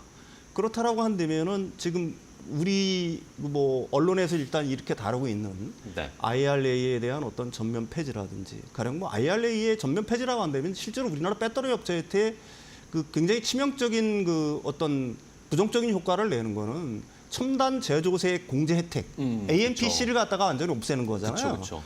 근데 그 부분에 대한 논의 자체는 없었다는 얘기입니다. 일단 그 소비자 전기차를 사는 소비자들한테 제공하는 7,500달러 이거에 대한 어떤 폐지 자체를 갖다 논의를 하겠다. 왜 그러냐면 그 지금 세금 감면 정책을 갖다가 트럼프의 세금 감면 정책이 계속해서 지금 유지가 되는데 그게 네네. 일몰법이잖아요. 그쵸. 그걸 유지를 하기 위해서는 재원이 필요하니까 그쵸. 다른 쪽을 좀 줄여야 된다는 어떤 그런 어떤 함의 하에서 사실은 그 소비자한테 주는 7,500달러의 어떤 보조금을 갖다가 없애는 걸 갖다가 논의하고 있다 정도가 현재 상황이라고 얘기할 수가 있는 겁니다. 네. 예. 자, 그러면은 말씀해 주신 것처럼 어쨌든 우리가 걱정하는 우리 2차 전지 배터리 업체들이 보조금의 세액공제 혜택을 받는 그걸 폐지하겠다는 논의가 아니라 그렇죠.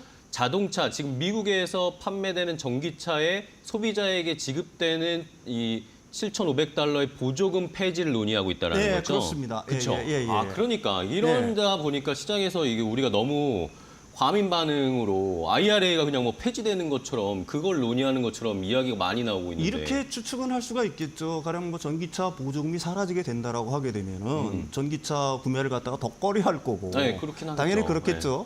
그러니까 전방 산업이 위축되면서 배터리 수요 또한 감소할 거다. 이거는 뭐 합리적인 추론이라고 네, 사실은 그쵸. 얘기할 수가 있는 그쵸, 겁니다. 그쵸. 근데 우리가 또 하나 봐야 될 거는 사실은 이 미국의 그 IRA를 갖다가 그 일반 국민들한테 설문조사를 해보면 IRA를 갖다 존속해 있는다는 게 거의 87%, 국민의 그래요? 거의 90%에 달해요. 그중에 78%, 트럼프 지지자의 78%도 역시 IRA 존속을 갖다가 원하고 있습니다.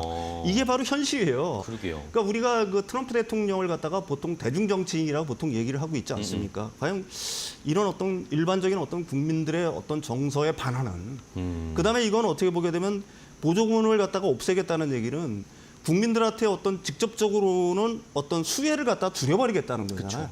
과연 그런 정책을 갖다가 쉽게 시행할 수 있을까 하는 거에 대해서는 사실 뭐 상하원을 갖다 통과해야 된다는 어떤 여러 가지 어떤 기술적 문제를 제외하고서라도 네네. 이게 과연 쉬울까, 현실화 될까 하는 거에 대해서는 좀 뭐 의문의 여지는 좀 있습니다. 그렇습니다. 네네. 자, 결국에는 뭐 어쨌든 트럼프 정권이 들어서게 되면 감세 정책을 세금 인하해주는 정책들을 많이 펼칠 텐데 많은 이제 전문가들이나 시장에서 얘기 나오는 게 그럼 감세하면 그걸 어디에서 메꿀 것이냐, 재원을 메꿀 거냐 네네. 이런 이야기 계속 나오는데 뭐 트럼프 인수위에서도 그걸 고민하고 있겠죠. 아니, 당연히 예. 그렇겠죠. 그런 고민의 예. 여러 가지 중에 하나가 지금 이런 보조금을 없애겠다라는 거라고 볼 수 있겠죠. 예, 그렇습니다. 그게 여러 가지 안들 예. 중에 하나인 건데. 그죠? 그렇습니다. 그게 뭐 일단 기업화돼 들어가는 아까도 얘기했지만 그 AMPC를 갖다가 없애겠다는 논의 자체가 아니라 일반 네네. 소비자한테 가는 어떤 보조금을 갖다가 없애겠다, 전기차 보조금을 갖다가 없애겠다는 논의 자체가 일단 진행은 되고 있는 것으로 보이고 있습니다.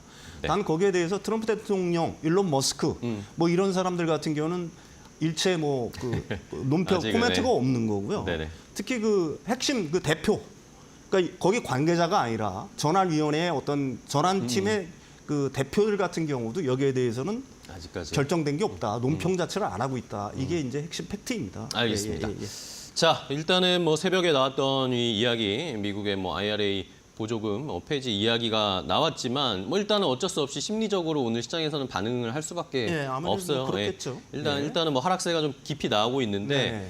추가적인 뭐 코멘트들 말씀해 주신 것처럼 트럼프 당선인이나 일론 머스크나 이런 코멘트가 나올 때 그때 또 방향성을 봐야지 지금 또 너무 오늘은 좀 심리적인 충격에 매도가 좀 나오고 있는 것이라는 거는 좀 파악을 해봐야 되겠습니다. 좋습니다.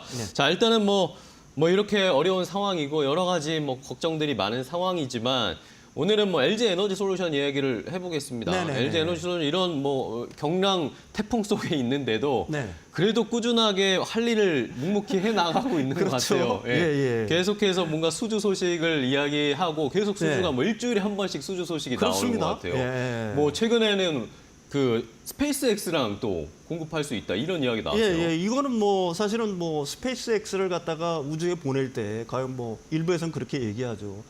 뭐 1년에 몇 번이나 쏜다고. 사실 거기에 들어가는 배터리의 액이라든지 네. 그 총량이라든지 이런 거는 뭐 일반 수주 물량에 비해서는 적을 수밖에 그쵸, 그쵸. 사실은 예. 없겠죠. 뭐 사실 뭐 LG 엔솔 같은 경우는 계속해서 수주 소식을 보내고 있지 않습니까? 네네. 리비안에 8조 원대. 그러니까요. 그다음에 ESS 분야에서 한 2조 원대. 이게 조 단위의 어떤 수주 소식을 계속해서 보내고 있는데요.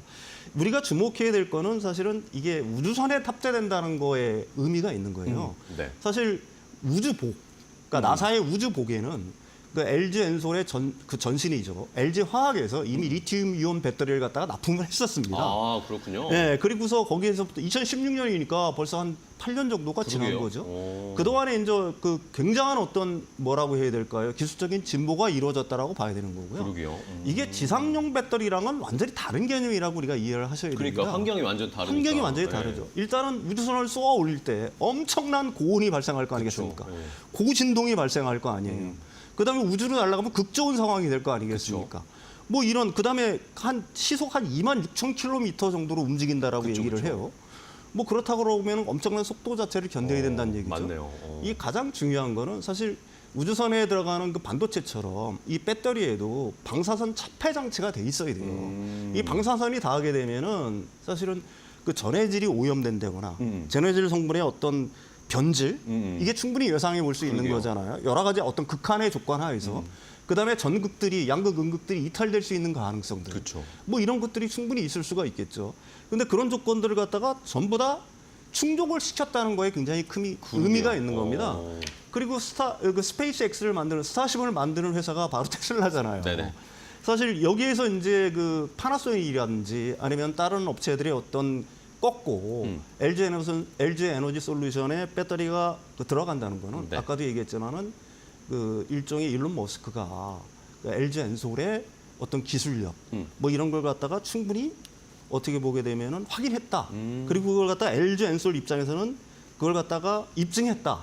뭐 이렇게라도 얘기할 수가 있는 거겠죠. 네. 그리고 또 하나가 있습니다. 사실 그 우주선을 갖다가 이렇게 그 우주로 쏘아 올릴 때는 발사할 때. 무게가 굉장히 중요하더라고요. 그렇죠. 뭐 무게가 한 1kg만 늘어도 사실은 수천만 원의 추가 비용이 들어간다라고 그렇죠. 얘기를 예. 합니다.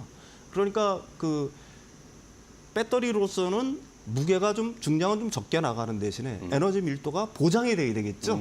이런 조건들이 만족을 시켜야 되겠죠. 그러니까 우리가 여기서 확인해 볼 수 있는 거는 사실 LG 엔솔의 그 배터리에 관련된 어떤 기술력 이 자체를 갖다가 우리가 이번 그 공급으로 해서 공급 약속으로 해서 충분히 확인할 수 있다. 이렇게 얘기할 수가 있을 것 같아요. 네. 예. 자, 그러면은 어쨌든 뭐 과거에부터 우주 쪽의 산업 LG 쪽이 배터리를 공급을 하긴 한 상황인데 저는 이제 뭐 지금 돌아가는 정세를 보면 네네. 트럼프가 당선이 됐고 일론 머스크가 정부 효율부 수장이 됐고 네네네. 이러면 뭐 일론 머스크는 스타쉽을 더 많이 쏘고 싶어 하지 않겠습니까? 아 당연히 그쵸, 그렇겠죠. 예. 예, 그래야 예, 또 예. 실패율을 줄이고 예, 더 진화할 수 있고 네네네. 이러다 보면 또 우주에 들어가는 배터리도 더 많아지지 않을까 아, 그런 당연히 기대도 그렇죠. 해보지 그다음에 않을까. 그 스타쉽의 크기라는 게 아파트 크기잖아요. 그러니까요. 엄청난 걸 갖다 올리는 거고 화성을 갖다가 식민지화하겠다는 거지 네. 않습니까? 뭐 여기에도 엄청나게 많은 배터리 탑재가 될 수밖에 없겠죠. 네. 그 안에 있는 전자기기들 갖다가 운용을 해야 될 거고요. 그다음에 이제 가령 뭐 비상전력원으로 ESS도 들어가야 될 거고요. 사실은 배터리 쓰임새가 굉장히 많을 겁니다. 근데 그쵸. 우리가 주목해야 될 거는 사실 이거보다는 네네. 이게 지금 차량용 전기차보다도 더 에너지 밀도가 높고 더 안전성이 확인되어 있는 거는 사실은 이 휴머노이드라는 로봇에 탑재되는 아. 배터리 안정성이 더 중요하겠죠. 네네네, 그렇죠. 가령 뭐 그 지금 우주선에 탑재된다는 거는 만약 우주에서 배터리가 폭발해가지고 화재가 발생한다거나 해보십시오. 그럼요, 예, 큰 사고. 그러면 진짜 엄청난 천문학적인 돈이 거기서 손실이 되는 그쵸, 거지 않습니까? 그런 것들이 전부 다 입증됐다는 얘기니까 사실 그 테슬라가 추진하고 있는 가령 뭐 로봇 산업 이런 데에도 사실은 LG 엔솔의 어떤 진출 가능성 이런 것들이 상당히 높다 이렇게 얘기할 수가 있을 것 같아요. 네, 좋습니다. 예, 예. 자, 어쨌든 뭐 LG 엔솔의 이 배터리 기술은 증명이 되고 있는 겁니다. 수주가 이렇게 연달아 일어나고 있는 것 자체가 증명이 되고 있다라는 거겠죠. 숫자로 이제 계속해서 뭐 실적으로도 찍힐 수 있겠고 이런 걸 통해서 IRA가 뭐 변한다 하더라도 극복해낼 수 있는 이 기반을 일단 좀 마련해 가고 있는 것 같아요. 네네네. 자, 그러면 어쨌든 뭐 트럼프가 이제 당선이 되어서 새롭게 또 정권을 꾸려갈 텐데 자, 이 상황에서는 이제 걱정이 되는 건 이 친환경 클린 에너지, 뭐 전기차를 활용한 배터리 이런 것들이 패러다임이 완전 변해버리지 않을까라는 약간의 걱정도 있어요. 예. 이거는 계속 유지가 될 수 있을까? 뭐 바로 뭐 파리 기후협정 탈퇴하겠다 또 이야기를 하잖아요. 예. 이게 버지니아 머큐리에서 그 칼럼이 하나 나왔어요. 이게 네. 버지니아 어떤 내용이죠? 머큐리라고 그러면 사실 독립 그다음에 비영리 온라인 뉴스 기관인데요. 네네. 이 칼럼을 제가 이제 굉장히 좀 주목해서 본 게 있습니다. 예. 우리가 트럼프 1기 때를 보면 알죠. 2016년 그 트럼프 1기가 시작할 때 네. 트럼프 대통령은 석탄 산업의 어떤 부흥을 굉장히 부르짖었습니다. 그래요. 그래서 이제 클린 에너지, 청정 에너지에 대한 규제들을 갖다가 가령 뭐 철폐를 한다거나 이런 움직임 실제로 보였어요. 근데 실제로 어떻게 되냐면 석탄 산업이 부흥이 됐어야 되잖아요. 그렇죠. 근데 그 석탄 산업 일자리 같은 경우에는 2016년에서 2020년, 그러니까 트럼프 재임 기간이죠. 1기 재임 기간 중에 무려 24%가 감소를 했습니다. 줄었어요. 오히려? 노동자들은. 그다음에 이 그 발전 그 어떤 그 전체 발전에서 차지하는 그 석탄 발전 자체도 줄었습니다. 30%에서 20%. 현재는 이게 16%까지 꼬꾸라진 상태예요. 그쵸. 대신 이제 재생에너지라든지 이런 쪽이 한 21%로 그 발전 비중 자체가 늘었다는 얘기죠. 그러니까 말과는 다르게 뭐 그렇게 됐다는 얘기고요. 이번에도 트럼프는 뭐 어떤 얘기를 하냐면은 일단 석탄 얘기는 일단 없어졌어요. 저 그림에서 보는 것처럼 그렇죠. 저 노란색이 고용 인원이고요. 네. 이 그러게요. 그 파란색 줄어들었네요. 막대가 사실은 발전 비중입니다. 석탄 네, 발전 석탄 비중. 채굴량입니다. 네. 그 둘 자체가 지금 계속해서 그렇죠. 줄어들고 있는 거고요. 사양 산업이죠. 네, 사양 산업입니다. 그다음에 이번에도 트럼프는 어떤 식의 얘기를 하냐면 드릴 베이비 드릴. 그러니까요. 그러니까 이게 무슨 미국- 뜻입니까? 드릴 그러니까 베이비들이. 뭐 채굴하라는 얘기죠. 드릴로? 미국 석유 및 세일가스 시추 확대를 강하게 주장했어요. 네. 그게 이제 일단은 뭐 펜실베이니아 쪽에 어떤 그쪽에 이제 그 유정이라든지 이런 것들이 많으니까 네네. 그쪽에서의 어떤 마음을 얻기 위해서 이런 어떤 공약을 냈다라고 보는데 이제 똑같은 상황입니다. 사실 바이든 행정부 같은 경우에는 재생에너지를 갖다가 굉장히 밀었잖아요. 근데 역설적으로 어떻게 됐냐? 미국의 오일 및 그 천연가스 생산량은 그쵸. 오히려 지금 거의 뭐 역대 최대? 그렇죠. 셰일가스 엄청 뽑아냈죠. 예, 네. 세일가스 엄청 뽑아냈습니다. 네. 이게 왜 그랬을까요? 이유는 이제 팬데믹 기간, 그 공급망이 단절되는 것도 있고 하나는 러시아 우크라이나 전쟁의 네, 여파 그쵸. 때문에 사실 북미산 천연가스라든지 오일의 어떤 수요들이 사실 러시아가 그 서구 쪽이라든지 이런 쪽으로는 진입을 못하니까 그쵸. 그걸 대체하기 위해서 이렇게 자동적으로 늘어난 거거든요. 음. 그러니까 무슨 얘기냐면은 실제로 행정부의 수반이 어떤 걸 원한다고 하더라도 그 정책 목표라는 거는 환경에 따라서 얼마든지 달라질 수 있다는 얘기예요. 그러면 트럼프 2.0 시대 과연 트럼프의 말대로 지금 전통 에너지, 오일이라든지 천연가스가 미국에서 더 많이 생산될 것이냐 하는 거에는 이제 그걸 갖다 추측을 해보면 되겠죠. 이제 문제는 뭐가 있냐면 첫 번째는 트럼프 대통령 같은 경우에는 러시아 우크라이나 전쟁을 종식시키겠다고 얘기를 하고 있어요. 그렇죠. 네. 그럼 만약에 종식이 되면 러시아가 다시 가스 시장, 천연가스 그러게요. 시장, 오일 시장으로 공급이 진입할 수 있는 늘어나겠네요. 그게 하나가 되겠죠. 그렇네요. 그다음에 이제 러시아의 진입이 막히면서 서구 쪽으로 진입이 막히면서 미국에서도 생산량이 저렇게 늘어났지만은 천연가스라든지 오일 생산량이 네네. 늘어났지만 남미라든지 아프리카 쪽에서 굉장히 많은 채굴이 이루어졌어요. 그러니까 그 수요들이 어떻게 될 거냐는 그러게요. 얘기죠. 공급이 과잉되겠네요. 예, 공급 자체는 굉장히 늘어날 요인들이 상당히 있는 거고요. 반대로 수요 측면에서 보게 되면은 트럼프는 이제 관세 정책을 들어서 보호무역주의를 강화하려고 하지 않습니까? 네네. 그럼 세계의 무역 물동량이라든지 이런 것들이 감소할까요? 늘어날까요? 감소할 수 있는 그쵸. 그게 많죠. 그다음에 중국 경제가 어쨌든 뭐 트럼프가 대중국 견제를 갖다가 강화할 거는 틀림없는 거니까 중국 경제가 시들시들해질 가능성이 그렇죠. 농후하다는 얘기입니다. 뭐 이런 것들이 사실은 그 어떤 그 오일이라든지 아니면 천연가스의 어떤 수요를 갖다 줄이는 요인들이 될 수가 있을 거예요. 그렇다고 하게 되면 오일이라든지 그 가스를 갖다가 채굴하는 기업들이 전통 에너지 기업들이라고 할 수 있겠죠. 트럼프의 말만 믿고 과연 채굴이라든지 시추, 뭐 채굴까지 몇 년이 걸리는데 그쵸. 과연 네. 엄청난 투자를 하면서 석유를 갖다가 과연 끌어올릴까 하는 거에 대해서는 결국에 돈이 돼야 하는 건데. 그렇죠. 네. 미래에 돈이 돼야 되는 건데 가령 뭐 천연가스라든지 아니면 오일 가격이 내려간다라는 어떤 가정이 된다라고 하게 되면 조금 아까도 EIA에서 뭐 공급 과잉이라는 그렇게 전망한다는 어떤 그 기사가 하나 여기 썼었는데 네네네. 사실은 가격이 더 중요한 거 아니겠습니까? 그쵸. 비즈니스맨들한테는 그렇다라고 한다면은 과연 트럼프의 말대로 드릴 베이비 드릴이 미국에서 과연 가능할지라는 거에 대해서는 뭐 제가 생각하기에는 의문의 여지가 있는 거고요. 네. 자, 결국에는 예. 뭐 말씀해 주신 것처럼 트럼프가 처음 일기 집권을 했을 때는 뭐 화석 연료 많이 쓰겠다 했지만 시장 상황, 이 전 세계 정세 자체가 친환경으로 가는 대세인 상황이었던 것을 맞추지 못했던 거고 그렇죠. 환경에 따라서 그게 네. 시장의 논리에서 진 거죠. 그렇죠? 네네네. 바이든이 집권했을 때도 친환경 가겠다 했지만 또 전 세계적인 정세가 어쩔 수 없이 그렇죠. 석유를 쓸 수밖에 없는 상황이 네. 됐으니까 또 정책 공약을 다 지켜내지는 못했던 것처럼 네네네. 이번에도 세계 환경을 봐야 되는 거다. 네, 그런 당연히 그렇죠. 의견이죠. 자, 그러면은 네. 그럼 지금 그런 친환경 에너지가 어쨌든 지금 계속 그 방향으로 가고 비중도 커지고 있는데 이게 정말 대세가 되면서 계속 이끌어 가질 수 있을까요? 왜 그러냐면 지금 사실은 그 전력원 중에서 미국의 전력원 중에서 가장 싼 게 태양광과 그 풍력이에요. 네네. 그게 가장 아. 지금 재생에너지 발전원이 제일 싸요. 가령 뭐 기타 석탄이라든지 오일이라든지 천연가스라든지 아니면 원자력에 비해서도 굉장히 단가가 저렴합니다. 그럼 당연히 그쪽으로 갈 수밖에 는 없는 거예요. 그다음에 트럼프가 우리는 뭐 굉장히 일관성이 있다고 생각하는지 모르지만은 제가 생각하기에는 대중 정치인 뭐 이런 어떤 게 굉장히 많아요. 사실은 그래서 자신의 지지 기반인 블루칼라 노동자들에게 현재 어디가 일자리를 많이 제공하고 있느냐. 해상 풍력 뭐 이쪽 태양광 이쪽에 굉장히 많이 제공을 하고 있거든요. 그렇죠. 일자리를 제공하고 후한 보수를 주는 산업에 과연 그의 태도가 여기에 배척될 수 있는 어떤 정책들을 갖다가 내놓을 수 있겠냐라는 게 뭐 이 아까도 얘기했지만 그 칼럼의 주요 내용인 거고요. 그다음에 또 하나 우리가 주목해야 될 거는 태양광 계속해서 얘기하지만 전기차 배터리는 미국의 국가 핵심 산업입니다. 미국 그쵸. 패권의 핵심이에요.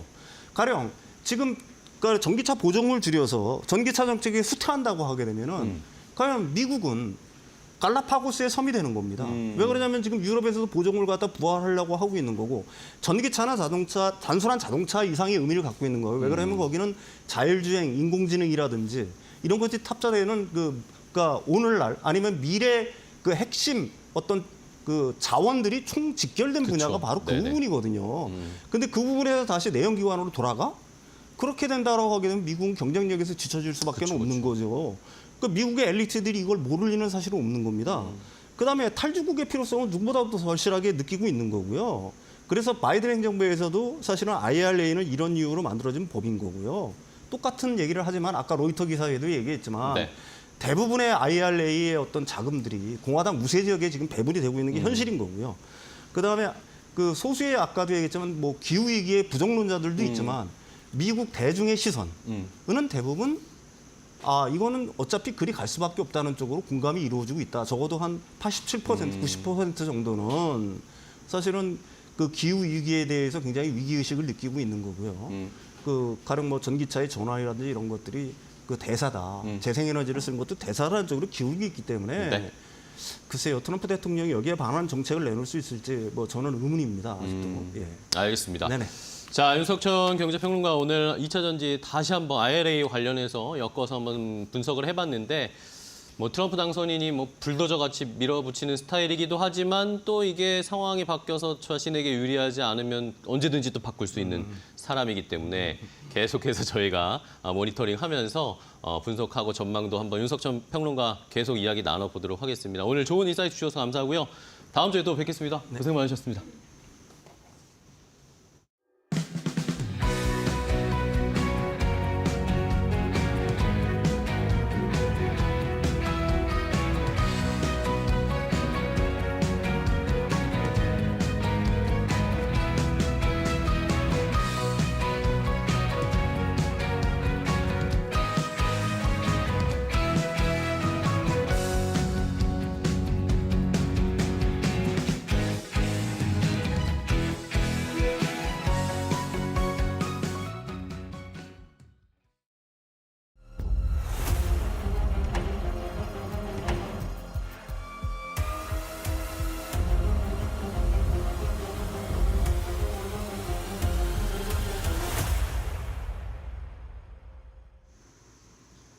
안녕하세요. 웨이터코 신일섭입니다. 오늘의 주제는 대한항공, 아시아나항공 메가캐리어 탄생 임박 2%의 변수는 입니다. 들어가기 전에 요즘에 이런 말이 유행한다고 합니다. 약간 넋두리 같은 건데요. 미장을 하면 세금을 잃지만 국장을 하면 원금을 잃는다. 네, 마음 아프네요. 이런 씁쓸한 자기 비하가 있을까요? 그러니까 세금 처음에 그랬잖아요. 세금 뭐 25%. 근데 세금 생각할 게 아니고 1억으로 시작해서 1억을 수익을 내서 25% 세금 내는 게 낫지. 1억으로 시작해서 5천만 원 되는 거는 싫거든요. 그러다 보니까 이제 그렇게 됐습니다. 어떻게 하겠습니까? 어쨌든 오늘 뭐 3전이 반등을 크게 하니까 뭐 응원은 합니다. 응원은 해요. 응원은 하는데 참여하긴 싫네요. 네, 하여튼 응원합니다. 화이팅. 자, 대한하고 아시아나항공이 합병될까요? 자, 이것도 지금 사실은 빠르면 11월 초에도 결정될 수 있다는 얘기가 있었는데 이미 11월 초는 지나버렸거든요. 지금 이제 11월 중순으로 접어들죠. 빼빼로데이도 지났고요. 11월 안에 나올 수 있을까요? 이게 지금 어떻게 진행되냐면은 일단 인스타그램에 그 가장 최근 피드에 수능 굿럭이라고 올렸네요.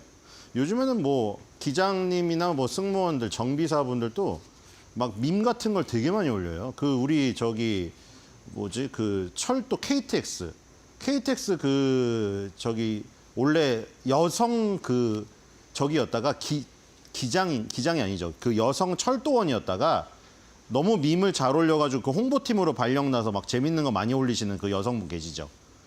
그 막 KTX 안에서 막 춤도 추고 막 그런 거가 이제 뜨기도 하고 또 충주맨 유튜브가 뭐 워낙 메가 유튜버가 돼버려가지고 거기는 완전 저기까지 나가버리잖아요. 유재석, 조세호 씨 거기까지 나가버리니까 요즘에 이런 그 항공사 승무원이나 철도 공무원들 그리고 행정직 공무원들도 뭐 이런 어필하는 거에 굉장히 저기 됐어요.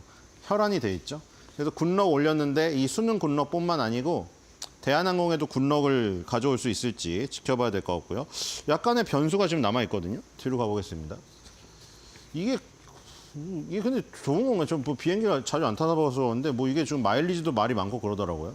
마일리지 많이 쌓으신 분들이 이게 어떻게 되는 거냐 도대체 마일리지가. 뭐 1대1은 아니라고 하더라고요. 근데 어쨌든 뭐 어떻게 될지 모르겠는데 그 마일리지 일단 마일리지를 통합하려면은 일단 이게 돼야 돼. 메가 캐리어가 돼야 그다음에 뭐 마일리지를 통합을 하던가 말던가 하지. 지금 이게 통화가 안 되면은 일단 뭐 거의 마지막까지는 왔다. 뭐 이 얘기는 있는데 왜냐면 이게 14개의 필수 신고국이 있거든요. 이게 다수결이 아니라요. 만장일치여야 돼요. 그러니까 한 개국이라도 반대하면은 안 되는 거예요, 이게. 13개국이 통과를 시켜줘도 한 개국이 반대를 하면 대한항공 아시아나항공은 안 이루어집니다. 그러니까 지금 일단 EU랑 미국 2개 남았거든요. EU랑 미국이 2개 남았어요. 근데 EU는 어떤 조건을 걸었느냐. 유럽 4개 중복 노선을 다른 데로 빼라고 했어요. 그래서 뺀 게 TA항공에 뺐거든요, 일단. TA항공으로 일단 뺐고 그다음에 화물도 넘기라고 했어요. 그래서 아시아나항공 화물을 에어인천으로 넘겼어요. 그리고 이제 이게 잘 되는지를 EU가 판단을 해가지고 최종 승인을 내려주는데 지금 일단 TA항공이 유럽 4개 노선을 가져갔는데 노선만 가져간다고 운영을 할 수가 있는 게 아니잖아요. 비행기도 없고 저가 항공이었는데 단거리만 하고 있고 동남아시아만 했었던 거라 그래서 A330, 200 항공기 5대도 임차를 하는 지금 해주는 상황이거든요. 근데 지금 TA항공의 원래 주력은 에어버스가 아니에요. A가 에어버스고 B 붙으면 보잉이잖아요. 우리 둘 중에 하나잖아요. 우리나라는 뭐 대한항공, 아시아나항공에서 이 완제기를 만들어서 타고 다니는 게 아니죠. 다 프랑스 에어버스 아니면 미국 보잉사 빌려서 타는 거예요. 근데 이 TA항공은 보통 보잉을 주력으로 하던 항공사거든요. 근데 지금 에어버스를 받았기 때문에 여기서 문제가 또 많이 일어나고 있긴 하거든요. 뒤로 가보겠습니다.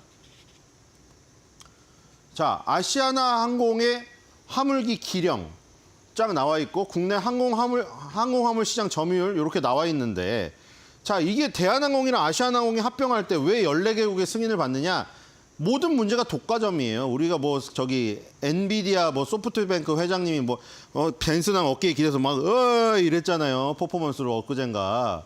그게 엔비디아 ARM 뭐 이런 거 합병 얘기 나올 때도 독과점 때문에 통과가 안 돼 버리잖아요, 이게. 여기도 지금 대한항공 화물기랑 아시아나항공 화물기를 합쳐버리면은 절반이 넘어요. 외항사 빼면 이 저가항공은 거의 화물기가 운영을 할 수 있는 여력이 없습니다. 화물기를 할 수 있는 여력이 없어요. 근데 이 2개가 합쳐져 버리면은 너무 거대해져 버리니까 이런 거에 대한 문제 때문에 넘기라고 한 거예요. 그래서 아시아나항공 화물 사업을 에어인천으로 넘기는 이 작업을 한 거죠. 그리고 뒤로 가보겠습니다. 모든 게 독과점에 이거 넘어갈게요. 우주항공이네요. 이 4개를 이제 여객 부문이죠. 화물 부분은 에어인천으로 넘겼고요. 아시아나항공 거를. 여객 부문이 이 4곳 프랑크푸르트, 로마, 파리, 바르셀로나를 넘기라고 해가지고 이 TA로 뺀 거예요. 왜냐면 여기 보면은 대한이나 아시아나항공이 다 먹고 있거든요. 유럽 미주 노선은 다 먹고 있어요. 이게 2개 합병을 해버려. 그러면 이게 대한항공이 예를 들어 프랑크푸르트를 주치레, 아시아나항공 주치레 하고 있는데 얘네 둘이 합쳐져 버리면 대한아시아나가 돼버리면은 그럼 이게 주 14회를 프랑크푸르트를 얘네가 독과점을 해버리니까 이걸 넘기라고 한 거거든요. 그래서 여기로 뺐어요, 지금. TA항공으로 다 뺀 거죠. 이걸 뺀 거예요, 다. 프랑크푸르트, 로마, 파리, 바르셀로나를 TA로 다 뺐습니다. 이제 TA로 뺐는데 TA가 잘 운영하는가까지 확인을 해야 EU가 승인을 해줘요. 근데 지금 여기서 지금 문제가 생기고 있거든요. 뒤로 가보겠습니다. 자, 대한항공 프랑크푸르트, 로마, 파리, 바르셀로나에 운항하고 있던 것이고 아시아나가 운항하고 있던 것입니다. 그 나머지는 에어프랑스, 루프트한자 외항사예요. 결국 이 두 개가 이걸 다 먹어버리면 독과점의 문제가 있거든요. 그래서 분산하라고 한 겁니다. 대한항공은 반드시 합병을 성공하게 해야 되기 때문에 이걸 넘긴 거예요. 정말 알짜 노선들이잖아요. 알짜 노선을 다 빼준 거예요. 뒤로 가겠습니다. 이렇게 피 안 흘리면 합병 절대 승인 안 해줍니다. 자, 그래서 여기다 건 거죠, 이제. 유럽 내 운수권 슬롯은 이제 그 운항 뜰 수 있는 권리예요. 파리, 로마, 프랑크푸르트, 바르셀로나 옮겼고, 그리고 아까 에어버스사의 A330-200, 대한항공은 A330-300으로 좀 더 큰 거라고요. 200짜리를 저길 줘버렸어요. 그리고 조종사 100명을 파견시키는 이런 지금 상황입니다. 그래서 지금 이 유럽 노선 여객은 아까 화물보다 더 심각하죠. 지금 보면은 대한이랑 아시아나가 지금 유럽 노선 여객으로 봤을 때 둘이 합치면은 90%에 90%. 90%가 넘어요. 지금 96.6이 90 거의 7%죠. 그러니까 이런 독과점 문제 때문에 이걸 분산하라고 한 거예요. 뒤로 가보겠습니다. 그래서 화물이랑 여객에서 다 분산하는 걸 했죠. 근데 문제는 여기서 문제가 나오고 있는 게 일단 이 아시아나 화물 노조에서 반대를 하고 있습니다. 지금 행정법원에다가 소송을 냈어요. 이게 지금 불합리하다. 그리고 자기네가 고용승계를 해준다고 하는데 자기네가 이 아시아나 항공 소속인데 TA로 가야 되잖아요. 지금 파견을 가야 되잖아요. 그러니까 그게 싫은 거죠, 지금. 그러니까 지금 행정법원에다가 소송을 냈고 EU에다가도 이 사실을 불합리하다고 알릴 것이다. 그래서 지금 이 에어인천에다가 아시아나 화물 사업부를 넘기는 것도 지금 일단 문제가 좀 발생하고 있습니다. 노조 부분에서. 자, 뒤로 가보겠습니다. 그리고 TA항공이 이제 문제가 일어나는데 일단 여러 가지가 있어요. 일단 TA항공기가 대한항공에서 아까 임차한 게 3개월 만에 기체 결함이 발생했는데 여기서 TA항공의 주장은 이거예요. 다섯 대를 지금 4대가 임차되고 지금 1대가 임차가 되면 5대가 다 임차가 되는데 A300, 200이 대한항공이 운영하는 A300, 300보다 기령이 낮은 기령인데 하필이면 그 4개 중에 딱 첫 번째 1호기로 받은 거 그것만 7회 기체 결함이 생겼어요. 그래서 TA항공 측에서는 이렇게 주장하는 거죠. 만약에 그게 다 문제가 있으면은 골고루 4대 중에 여러 개 가야 되는데 하필이면 그 1호기만 계속 문제가 발생되는 거는 우리의 뭐 그 실력이 우리의 능력 그게 아니다. 우리의 능력이 모자란 게 아니라. 그러니까 대한항공 측에서는 그걸 주장하고 있죠. 유럽 미주 노선, 장거리 노선도 운영 안 해봤고 보잉사 걸 주로 정비를 하던 인력 가지고 에어버스 사건을 정비를 하다 보니 거기서 문제가 생긴 거다. 근데 TA 측은 아니 만약에 정비의 문제라면은 그러면은 4대가 골고루 문제가 발생돼야 되는데 왜 1호기만 계속 이렇게 기체 결함이 나느냐. 1호기 자체에 문제가 있다. 이렇게 주장을 하고 있어요. 그리고 그게 이제 제3자가 보기엔 이런 게 있죠 또. 제3자가 보기에는 아니 그래도 그렇지 설마 대한항공이 그러면은 문제가 되는 기체를 줬겠느냐. 지금 EU가 계속 한 달 동안 들여다보고 있는데 여기서 만약에 TA항공이 잘 운항을 못한다는 게 발견이 되면은 EU가 승인을 안 해줄 건데 대한항공은 100%를 걸었는데 100%를 건 사람이 그 엉뚱한 기체를 거기다 준다고? 무슨 짬 처리하려고? 그건 말이 안 된다. 그래서 여론은 TA의 어떤 항공 이력 부족, 항공 정비 이력, 능력 부족이라고 보고 있는데 그 얘기가 이제 국감장에서도 나옵니다. 예를 들어 지금 그 유럽 노선뿐만이 아니라 이 사건이 뭐가 있었냐면 오사카 가는 게 11시간 지연된 게 있었고요. 더 긴 게 후쿠오카 가는 게 15시간 40분 늦은 게 있었어요. 근데 국민의힘 서범수 의원이 국감장에서 재밌는 이 얘기를 했거든요. 좀 오버한 것 같긴 한데 1980년대에 그 조오련 씨가 영화 친구에서도 나오죠. 대한해협을 건너는데 13시간 16분 걸렸는데 후쿠오카발 항공편이 15시간 40분 지연됐으면은 그 사이에 조오련 씨라면은 헤엄쳐서 갔다 이거죠. 그렇게 지금 그 문제가 많다 했는데 어쨌든 이런 문제 때문에 기존의 아시아권에서의 그 항공기도 지연이 되는 이런 문제가 발생됐기 때문에 그런 연장선상이 아니냐 이런 얘기들을 하고 있습니다. 그래서 결국 오사카 11시간 지연은 지금 승객분들이 단체 집단 소송을 내셨고요. 후쿠오카발 15시간 40분 지연, 그거는 국감장에서 호되게 이렇게 비아냥을 당했습니다. 일단 이런 이력이 있었기 때문에 그 운영 능력의 부족이 아니냐, 이런 얘기가 나오고 있습니다. 뒤로 가겠습니다. 자, 그리고 아까 말한 대로 이거죠. 3개월 만에 기체 결함이 벌어진 데에 따라서 항공기 1호기가 원래 안 좋은 걸 준 거 아니냐는 주장. 이게 TA 측의 주장이 있어요. 이것도 뒤로 가겠습니다.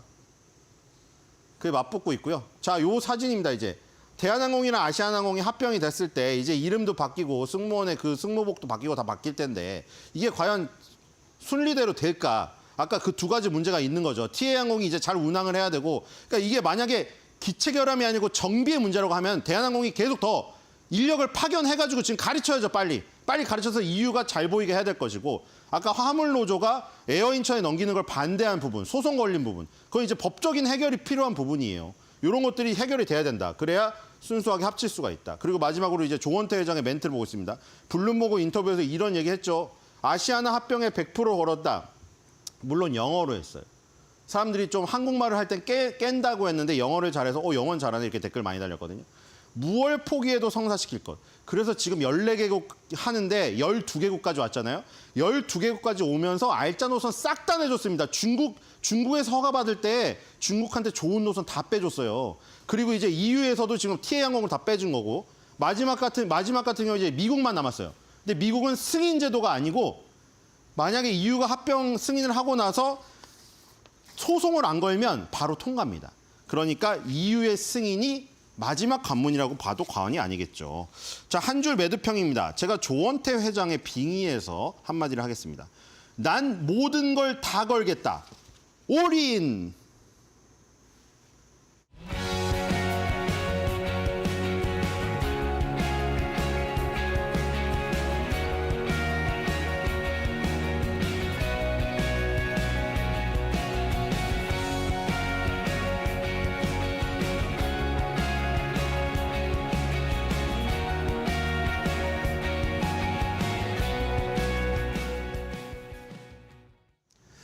자, 한 주의 마지막 금요일입니다. 오늘 시장에서 이제 또 어떤 것들을 많이 보고 계신가요? 삼성전자 또 그리고 2차전지 많이 보시겠지만 최근에 또 조금씩 올라오고 있는 엔터주에 관련된 이슈들 하나 이야기해 보도록 하겠습니다. 제가 개인적으로 팬이기도 하고 뉴진스와 하이브의 이 분쟁 이야기 계속 여전히 ING 진행 중입니다. 이제는 아름답게 결별할 때가 오지 않았나 그런 생각이 들더라고요. 자, 어제 이 어도어의 대표였던 민희진 씨가 하이브에게 260억 규모의 풋옵션을 통보했습니다. 자, 이게 무슨 의미냐 하면 민희진 씨가 가지고 있는 지분을 이제 어도어에서 그냥 사가라라는 의미입니다. 자, 이러면 뭔가 민희진 씨가 하이브와 결별하려는 그런 뉘앙스가 아닌가라고 생각을 해볼 수가 있는데요. 자, 어도어의 직전 2개 년도의 평균 영업이익에다가 13배를 곱한 값에 보유 지분 75%만큼의 계산을 해보면 그만큼의 액수를 수령할 수가 있습니다. 이렇게 풋옵션을 행사를 하게 되면요. 그런데 2022년에 이제 뉴진스가 막 이제 데뷔를 해서 굉장히 많이 활동을 하고 마케팅비를 많이 썼겠죠. 그래서 그 당시에는 2022년에 적자를 기록했고 2023년에 작년에는 뉴진스가 워낙 좋았으니까 돈을 많이 벌었습니다. 그러니까 요게 차익 295억 원에 13배를 곱한 다음에 거기에서 민희진 씨가 가지고 있는 지분 75%만큼을 받을 수 있게 되는 겁니다. 260억 원. 그런데 만약에 내년에 한두 달이 좀 지나서 내년에 풋옵션을 행사했으면 훨씬 더 많은 금액을 받았을 겁니다. 왜냐하면 이때는 적자를 기록했는데 23년, 24년은 다 흑자를 기록해서 훨씬 더 받을 수 있는 액수가 늘어나잖아요. 그럼에도 불구하고 이달 초에 민희진 씨가 풋옵션 행사를 통보했다라는 겁니다. 그러면 무슨 생각을 할 수 있냐? 이제 결별하려는 건가? 어도어와 떨어지려는 건가? 이런 생각을 할 수 있겠죠. 최근에 시장에서 민희진 씨가 또 이 뉴진스를 살리기 위해서 다른 쪽에서 투자를 받는다. 그런 이야기들도 있었습니다. 물론 부인은 했지만 그런 소문들이 솔솔 피어나고 있습니다. 자, 여기에다가 얼마 전에 뉴진스 멤버들도 또 이런 이야기를 했습니다. 민희진을 대표로 복귀시켜주세요 라고 하면서 어도의 내용 증명을 발송했어요. 민희진 전 어도 대표의 복귀 등을 요구사항을 받아들여지지 않으면 전속 계약을 해지하겠다라고 이야기를 했습니다. 이러면서 이제 뭔가 결별의 수순을 밟는 거 아닌가라는 생각을 할 수밖에 없는 시장의 분위기가 형성이 됐습니다. 자, 이런 상황에서 하이브도 마찬가지입니다. 하이브도 역시 시장에서 이미 어도와 하이브는 다른 집안이라고 이야기를 하는 사람들이 많습니다. 실제로 유진투자증권에서 하이브 실적에서 이제 뉴진스의 앞으로의 매출을 반영하지 않겠다라고 하면서 그런 리포트를 내놨습니다. 보수적으로 향후 뉴진스 모든 활동을 실적 추정치에서 제거하겠다 이러면서 한때 그때 충격이 있었잖아요. 이러면서 목표 주가도 낮춰 잡았습니다. 이미 시장에서는 하이브랑 어도는 이미 다른 집안 아닌가? 뉴진스는 하이브 소속이 아니다라고 이미 심정적으로는 다 생각하고 계시잖아요. 그렇죠? 자, 여기에다가 하이브의 주가 최근에 이런 분쟁 때문에 계속 지지부진한 상황인데 이제는 BTS가 또 컴백을 하게 됩니다. 완전체로 컴백을 하게 되죠. 만약에 그렇게 된다면 뭔가 이런 반응을 받으면서 상승할 수 있지 않을까. 과거의 다른 사례를 한번 살펴보겠습니다. 예전에 너무 옛날이지만 동방신기와 빅뱅이 제대를 하고 나서 다시 완전체로 활동할 수 있을 거다 그런 이야기가 나왔을 때 자 보시죠. 주가의 상승률. 완전체가 제대하기 전에 저점을 기준으로 해서 6개월 동안 이제 제대를 전부 다 하고 나서 완전체가 되었을 때 주가가 어느 정도 올랐는가. SM이 그때 40% 가까이 주가가 올랐고요. YG 엔터테인먼트는 80% 가까이 상승을 했답니다. 그렇다면 더 파급 효과가 큰 BTS가 이제 완전체가 된다면 주가가 더 많이 올라갈 수 있지 않을까요? 라는 생각을 해보게 됩니다. 하지만 여전히 하이브의 주가는 지지부진한 상황입니다. 아무래도 하이브와 뉴진스, 이 어도 간에 계속해서 분쟁 이야기들이 나오면서 노이즈가 끼고 있는 상황인데 이제는 좀 결별할 때가 되지 않았나. 하이브도 주가 잘 가고 BTS 잘하려면 결별하는 게 낫겠고 뉴진스도 개인적인 팬의 바람으로서 아름답게 활동을 했으면 좋겠습니다. 이제는 아름답게 서로 이별을 통보해야 될 때가 아닐까요? 네, 이번 주 정말 마음이 힘드셨을 한 주였습니다. 근데 돌이켜보면 또 위기가 기회였던 때가 있었거든요. 그렇죠. 네, 그 부분 잘 살피시고 저희가 또 도움 드리겠습니다. 그렇습니다. 힘을 내시면 또 좋을 것 같아요. 하락을 하면 또 반등을 할 수 있는 찬스가 분명히 올 겁니다. 아직은 좀 힘든 상황이지만 저희와 함께 하시면서 좋은 대비책, 전략 세워보셨으면 좋겠습니다. 저희는 다음 주에 더 좋은 내용 가지고 찾아뵙도록 하겠습니다. 시청해주신 여러분 고맙습니다. 고맙습니다.